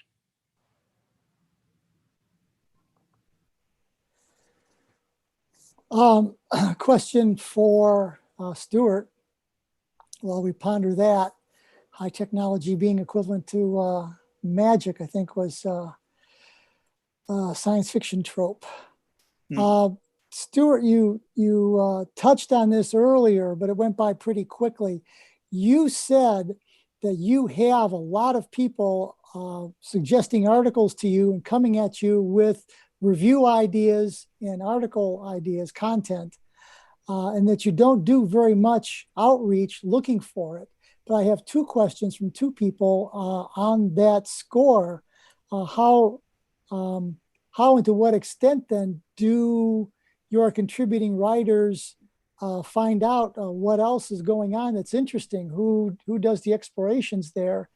And how do you find out about specifically technical innovations within the amateur telescope making community, just for instance? Well, we haven't had a lot of ATM articles. I'm not working with a lot of people that are doing that. We'd like to see more. We had more 5 or 6 years ago. Scott maybe can comment on this. It just doesn't seem, I think maybe the digital age and smart devices, kids in high school are doing something other than building a telescope. I don't know. We just haven't seen as many ATM articles. People reach out to us saying, "Hey, I have this," because that's what people do. So I would love to have more. Are people interested? I don't know. I mean, are people interested in amateur telescope making? There's so much that. I mean, you can build your own solar filter. There's a lot of things you can build. People grinding their own mirrors now. I'm not in that community well to say. They're not reaching out to me, and maybe it's because we haven't had enough of that content. We sort of would like to, and then the people reach out to us, and we have a group of people that write for us regularly because they just do. It's like, hey, I want to write about this, and I think Dawn asked, how do you become a writer? Just shoot us an email and say, hey, I have this. I'd like to tell you about it. And so I'm like, that's great. But everybody writes differently. We have one of our writers is an Emmy award-winning writer in Hollywood. He's just a hobbyist, and he writes very differently than everybody else. We don't.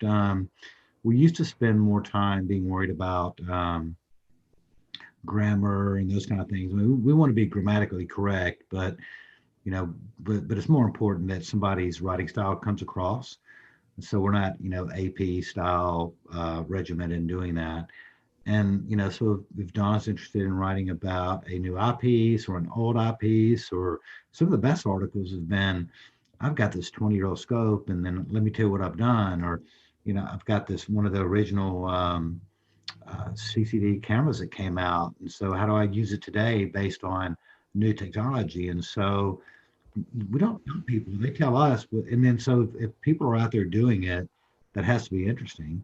And so that's kind of how it flows. And as new stuff will come out, and they'll maybe do filters, or Scott can come out with new eyepieces. And I know somebody's worked with Scott in the past to say, hey, Scott, could you send somebody some eyepieces so they can review them? And then that's it. Scott didn't hear it back till it's in the magazine. But we don't do shootouts. We don't do that. We each, I probably had 2 or 3 articles over 15 years where we said, hey, you just very negative, because there's nothing negative to say. I mean, there's too few people here. It's too few margins for somebody to put out a bad product. Nobody puts out bad products.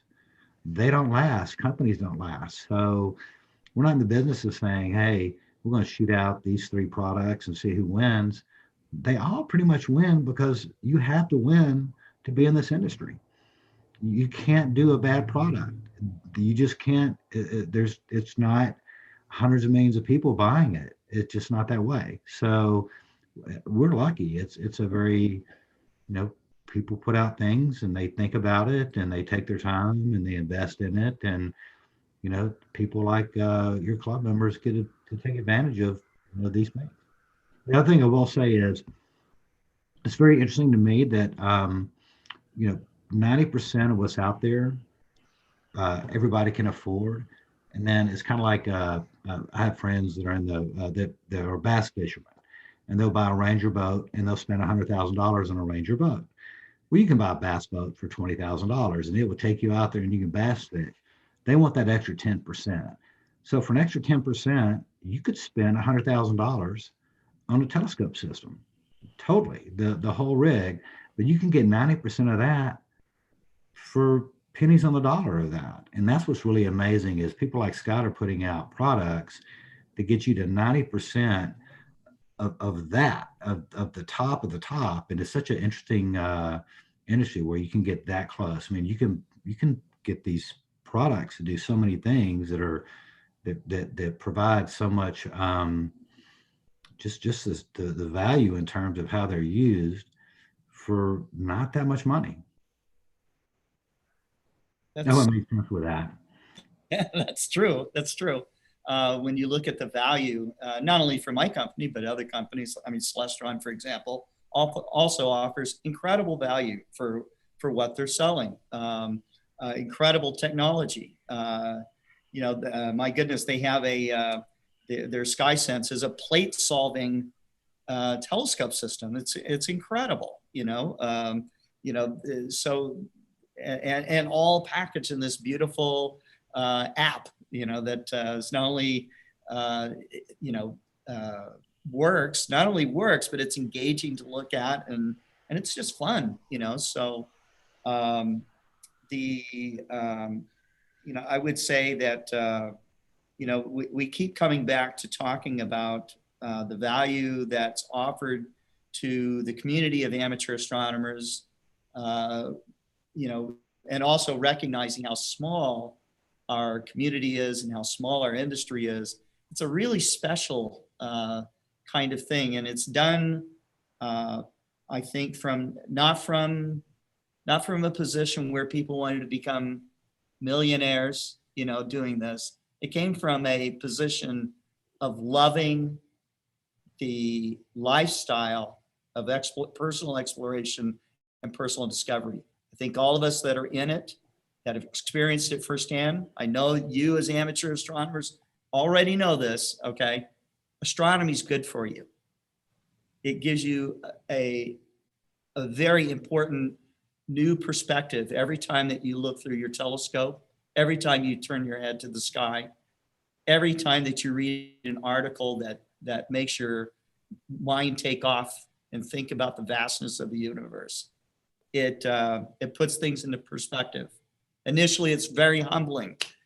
You think about, oh my goodness, the universe is so large and everything, and you see the picture of the pale blue dot, and you realize that we're just a speck on a speck on a speck on a speck. Okay, that helps shrink down all your problems that you think are so important. Okay, and so astronomers and everybody involved in this, whether you're professionally making this stuff or you're an ATMer or you're just an armchair astronomer, okay? Because you don't have to have a telescope to go on this exploration. It's just such a fascinating community and a brotherhood, a sisterhood, where it is inclusive and becoming more inclusive all the time. So I think that Stuart and I feel just really fortunate to be in it at all. Well, that's an excellent note to point to the fact that the sun is over the yard arm. Okay. I got a couple of questions that need to get through business-wise, I guess, with Stuart on our access to the magazine. But I did want to ask one last question to you, Scott. Excuse me. I've been watching some virtual imaging broadcast from a guy named Dustin Gibson. Yeah, sure. Yeah. Okay. And he's really kind of blown me away with he images deep. I'm seeing sky objects in whole new light from some of the work he's doing, but I heard he's he's recently become CEO of OPT. It's been a while. He and Jenny St. Lawrence bought OPT. Goodness, maybe it's 4 years ago, 5 years ago now. They were both passionate about astrophotography. They're entrepreneurs themselves, and they wanted to do something that was going to be more life fulfilling for them. So they got involved in astronomy. They both are successful business people and have done other things that was done for, a success reason. Okay. When I'm talking about maybe wealth building. Mm-hmm. Now they're focused on something that is the most, for both of them, if you hear them talk about it, the most mind-blowing, aspect that any humans could be involved in, and every night, when Dustin gets on the air or he's on his podcast or, he's on his Twitch station, which is Gibson Picks, he is out there supporting people that are also very interested in this. You can see he is a talented astrophotographer, but he just loves it, and so he's pouring all of his business knowledge and enthusiasm and expertise into through the eye of the needle of OPT. And it makes me feel great about that, because that's where I get started, is OPT. Right. They still have photographs of me when I was a teenager, so I started there when I was 15. It's they carry on a great tradition. So the company's in good hands then. Very good hands. So Stuart, so you and I I've gone through a sort of a demo of getting access to the magazine using the code there, and I guess is this the method that you want us to use going forward? That pretty much what we've set up there. So this requires all of our members to basically set up an account with you, right? And just use the same code, or the code acts like a discount. It's a no charge to them. It's a no charge account. So, are there anything? I don't know if there are any more details that we need to discuss about it. Or are we going to have a rotating kind of code for this, or are you worried about people breaking into this, or? No, I mean, it's the word club, and I can't remember if it's lower C or uppercase C. The word club. We're actually testing this out. So you're one of the first clubs we've done this with. Okay. And they just used the code word club, or website is a little clunky. We need to update it. We'll be doing that the first of the year. So I sent you an email with if you'll send that to people or put it on your website, let them know how to get to that. Okay. It's a WordPress site, but and I'm not worried if somebody uses the code that's not a member. I think it's great. If somebody's interested enough, I want them to read the magazine. That's really the goal. I mean, Scott and I have talked about this. It's at the end, there's too much cool stuff for people that don't know about it. I was talking to Mike, and when we first started talking, and he's like, I had no idea all this stuff was out there. And it's true. The people know about Explore Scientific and Celestron and me and companies like that. But there's so many little companies out there doing one-off deals that, I want people to know about. I mean, there's a pie. Scott and I have talked about this for 15 years. There's a pie that includes all the telescope companies and people buying it, and it's just too bad we can't grow the pie. There's something for everyone out there at every budget. I'm sure everyone that's listening here started with a basic telescope, and you're beyond that now, but you started that way. And then you start buying other things, and you're interested in other things. And Mike bought a new scope that he's never had before because he was interested in it. And I'm sure you have a telescope, Mike. Is that correct? Mike there? Yeah, I had to unmute. Yes, You this already have is a my telescope, my right? my You have a fourth telescope. my fourth telescope There actually. you go. See, and that's so typical, but But it's I like, just nobody. since you asked, Yeah. I live in the city a mile from a major shopping center. Okay. Well, a little challenging, but my star guide was turn left at Orion, and a guy Consolmagno had never seen Alberio except until he finally saw it in the glare of New York City from Fort Dix, New Jersey.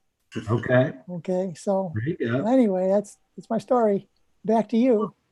I would just say that we don't own one car over our lifetimes. We certainly could. They can get fixed. We don't own the same clothes. The people, want to enjoy if it's their hobby. The people buy different motorcycles. They buy different cars. They buy different whatever it is, and so how are you going to know what to buy without learning about it? And so that's our goal. We want people to, if they see something interesting, then, like you did, you'll call Explore Scientific and you'll talk to them and make a decision if it works for you. But, you can. I mean, it's nice that you can and do that. So anyway, so yes, anybody who wants to use the word club, feel free to, and we're excited to have this new partnership with the Austin Astronomical Society. Okay, we'll roll it out then. Good, thank you. Thank you for doing that. Sure.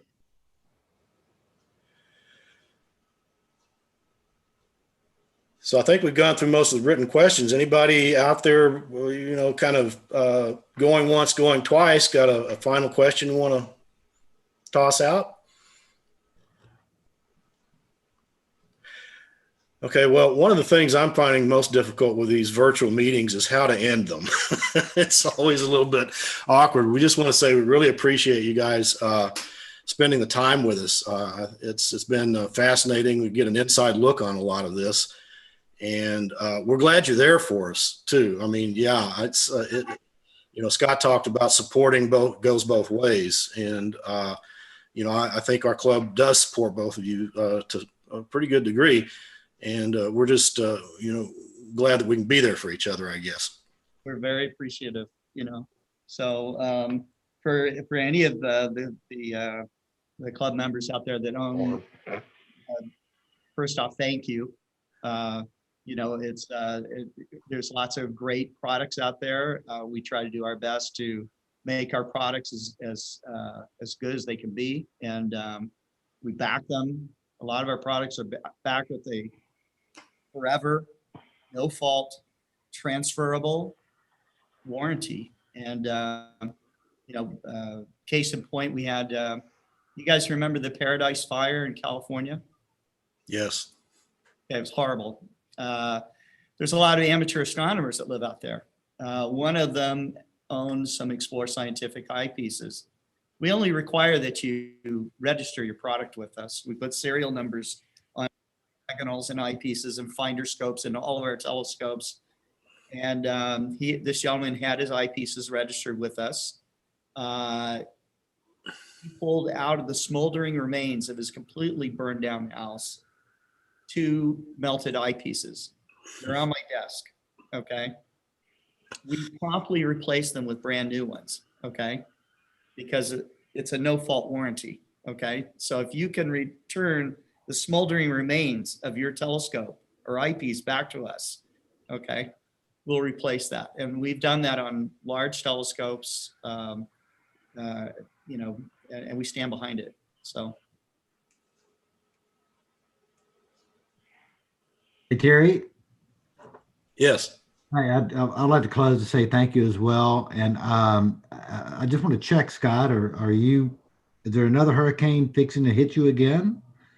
This one, is it coming your way? Please seem to somehow dodge the bullet. I don't know why, but I left Louisiana 2 years ago and went through Katrina and all the hurricanes there. And this year has been amazing with that. And so I know Scott's probably hit the brunt of at least the last big one went up right his way and kind of took a right turn. I think we almost didn't get any rain at all from that one. Good. Just took a turn. It comes right up, goes through Little Rock and then starts to turn to, so Yeah. I mean, it couldn't, but so far we've been lucky. Yeah, that's great. Well, gosh, I would like to ask a question. How big is the Austin Astronomical Society and how old is it? Well, we kind of hover around 400 to 450 members. Club. Yeah, we've been around since 1969. We just celebrated which anniversary was it? 50th. 50th, right. That was last year about this time. And we've kind of weathered boom and busts as well. And we're doing our best to weather this one. So anybody else want to talk about the club a bit?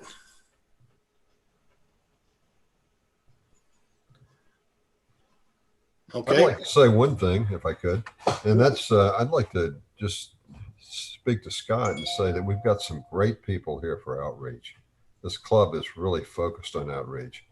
I could name many of them. Joyce is one I want to name, and get in front of you. Joyce, Dawn, of course, is good with it, but there are lots of people that have done it over the years. I'm not particularly good at outreach, but I certainly respect it and support it. And I think that's one aspect of this club that is really well known. And boy, a lot of money, a lot of effort is put into that all the time. So just wanted you to know that. Think about how it's changed people's lives, Yeah, it does. And I'll just say one quick thing, and that's the first time that I went out and talked to anyone. I really was kind of worried about it. I've been in this since I was 5. I had a Unitron, by the way, in 1965. Okay. And so I've been in it a long time, but I didn't know what I was going to do. I thought I'd have to show them a lot of things. All they wanted to look at, in fact, I had one where I had your mount and it wouldn't work. And so I pointed it out there. I pointed at the North Star and I showed them the double North Star and they were fascinated all night. That's all I had to show them. That's when I learned it's not that hard. That's all I wanted to say. But we have a lot of great people, not including me, in the club that do a lot of outreach. That's fantastic. That's fantastic. Well, I know, I mean, this is my first time to really interact with the Austin Astronomical Society, except when I would meet some of you at a Star Party or something like that.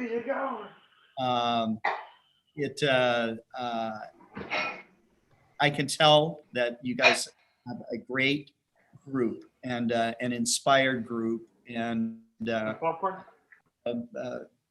at 400 or 500 members, that's a large club today, and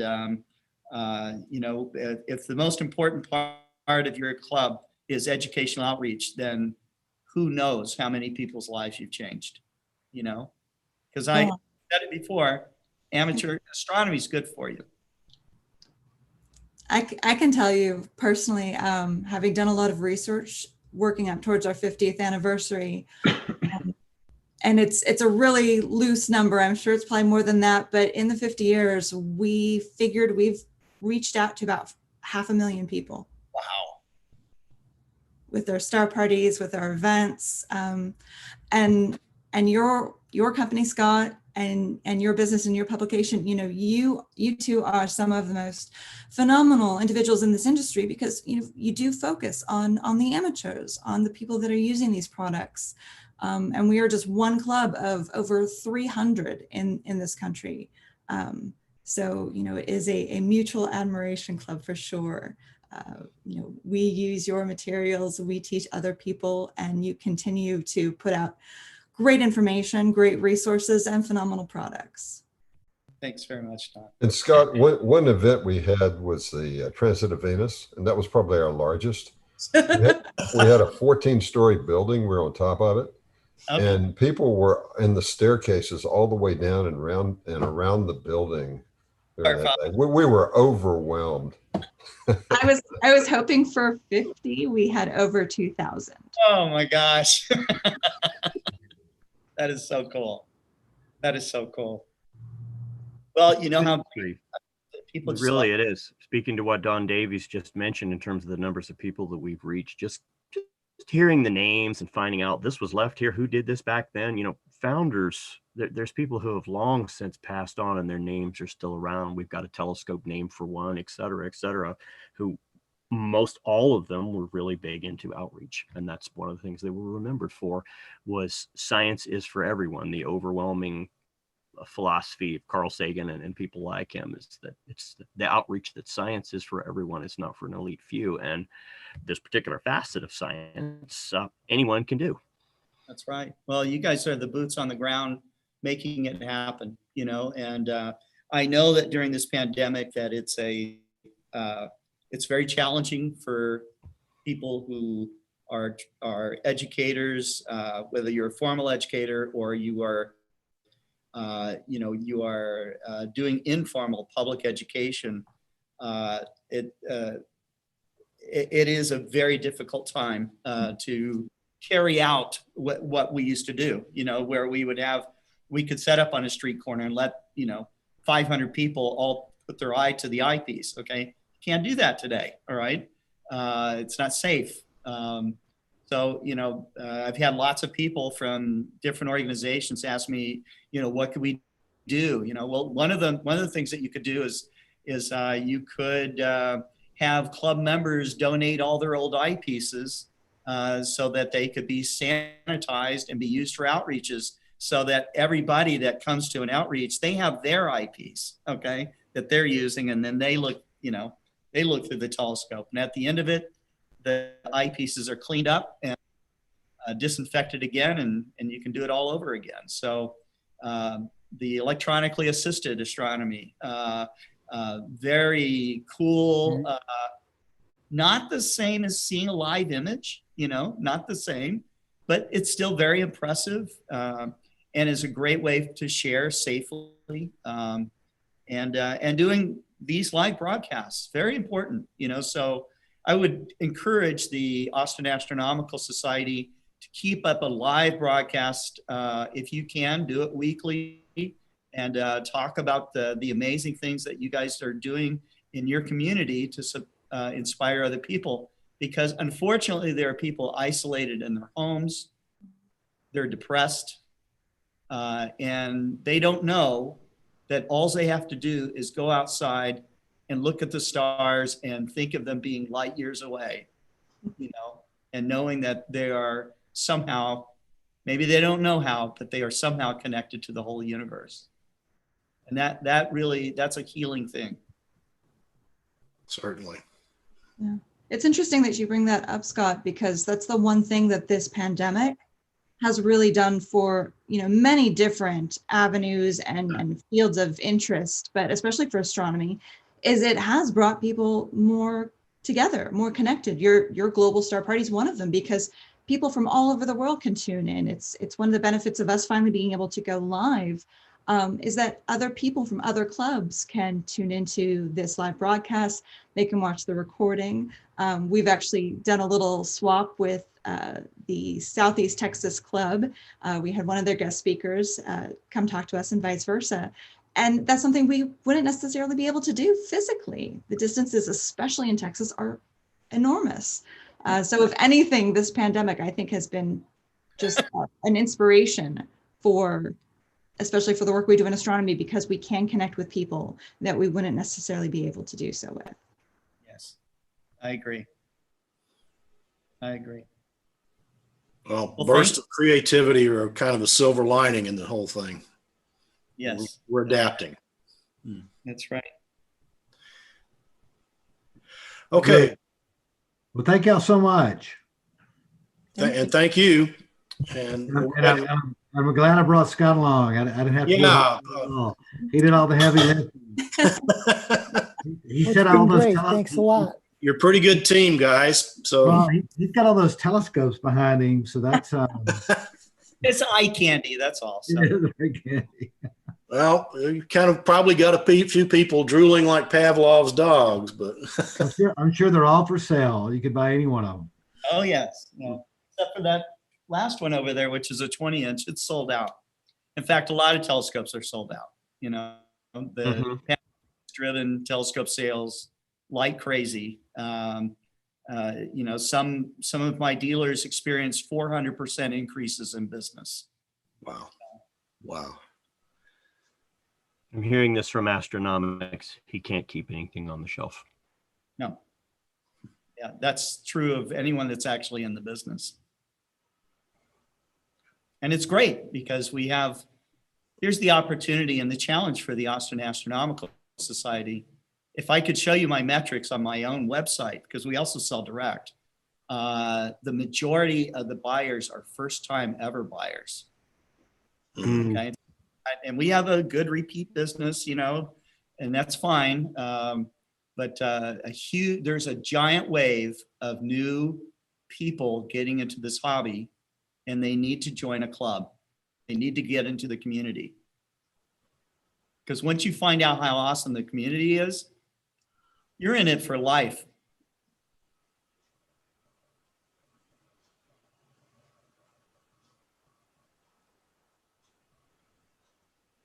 Well, that's the Yeah, closing statement there. membership campaign of some sort, and reach out to us when if you have ideas, you need help. There's a lot of things we can do. There's a lot of things we can't do, but we have a lot of connections, and we're happy to share anything that we can to make the Austin Astronomical Society a greater success. Appreciate that. Thank you. I'll close with this. Anybody can, somebody I think Chris put a link out to the Global Star Party. So Scott, you're doing this weekly, is that correct? Sometimes twice a week. Okay, so all you got to do, you basically sign up so you can log in, and it's like 2 hours. Is that correct? Yeah, you can go on to explorescientific.com/events and sign up. You buy a free ticket, and someone is there to check to make sure that you've got good audio and video, and that you're actually going to talk about astronomy. Okay. Sometimes you get a wild card in there. Then they're given the Zoom credentials to come into our broadcast. And, anybody can watch, right? Anybody can watch. Yeah. That's the thing. You can watch, and it's really amazing. The lineup that Scott gets, what they're talking about is amazing. I mean, it's what's happening this week. And it's really, I didn't realize what he was doing until I actually was a part of it, and I was like, this is amazing, the people he gets on here. And they're quick, they're 10-20 minutes talk and then move on to somebody else, so it's not laborious. It's if you're not interested in what they're talking about in the next 10 minutes, there's something good the 10 minutes after that. So it's really a great thing to just sit back and watch and enjoy. Yes. And it's a really great mix of people doing and talking about different things. I think the one I was a part of a few weeks back, there was poetry reading, and there was, guitar playing and music and art. So it's not just, cerebral analytical data. It's very diverse and quite entertaining. If you want, I can play a poem that that was contributed to us, that was played at one of the Global Star Parties. Let me see if I can find that for you. Here, I will share this. Let's see.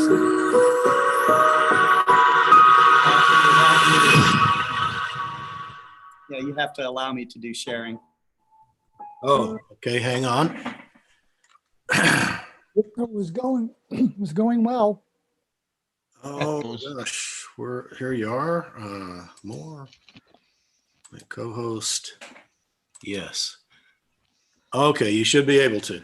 Okay. Now I want to give you a little bit of background about this person that wrote this poem. Okay. This person had, at age 19, was in what should have been, or most possibly would have been, a fatal car accident. Drunk driver hits her and she loses her leg. Okay.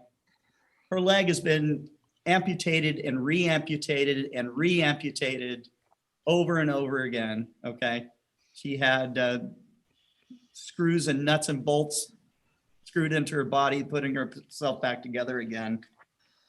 And she told me that she had hit a very low point in her life, in constant pain, you know. And she said that she went with her daughter to a college or a high school, and they just ran across a couple of scopes that were set up for the public outreach, you know. And one of these telescopes is aimed on Saturn.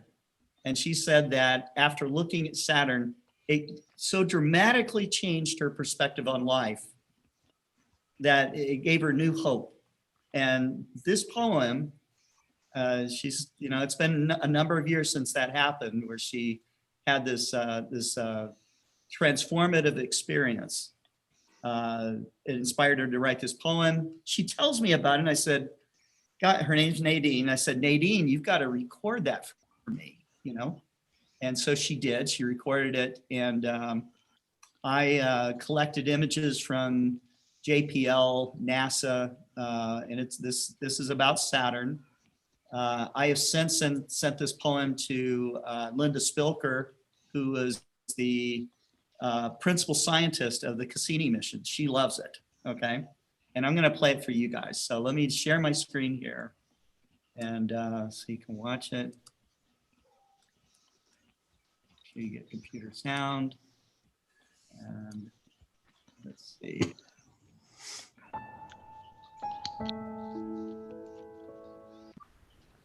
What is my Saturn there in the light, cloaked in darkness, oh so bright? In the heavens your rings surround, round and round truth abounds. Dance, dance, beckons your light. My life, my eyes stretch to see, your radiance profounds the small bits of me. Connect me to your greater light. I look, I see, soul dances with delight. Saturn, Saturn, you're there if one wants to see. Profound, profound, small, larger than me. I've seen you there quietly, a mirror for me, waiting, waiting that I might see. I made the choice, see to see. I felt, feeling to see. So small you are, your largeness there, my bigness sunk, your grandness there. Saturn, Saturn, your quietness so bright. I looked, I saw, your mirror, my light.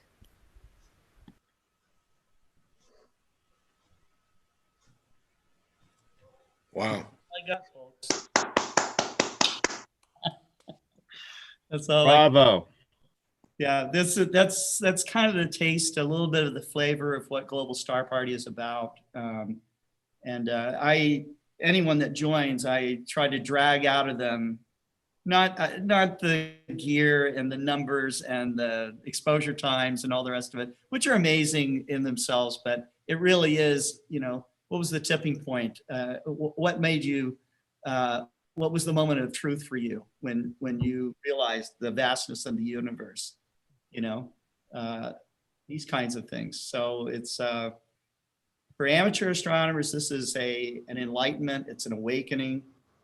When you're out under the Milky Way, it's a spiritual experience. You're in a temple, and you know, it's living and it's touching you. So, you know, I could gush on and get very philosophical and maybe into some ways kind of tongue in cheek, but it's all real and we all know it. And so that's why I say that Stuart and I are lucky to even be part of this at all.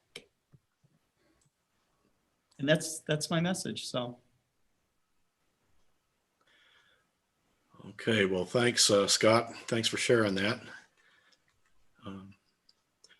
So I'm going to have to wrap it up, guys. I've got to call a daughter about an insurance thing. So we'll convene again next month. We'll have one of our own, Byron Miller, doing a sort of a entry-level astrophotography. He's new to the field, but he's made some really quick, great strides, and he wants to talk about it. So I think that'll be a good thing for us to hear as well.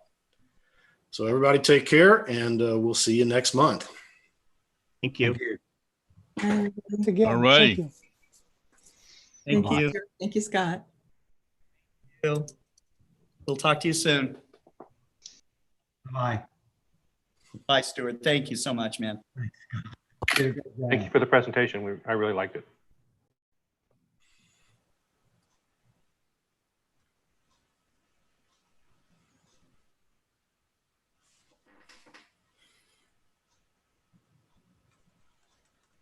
So it was very well attended. We had 38, I counted. Thanks, Mike. Oh, no, thank you. Still there.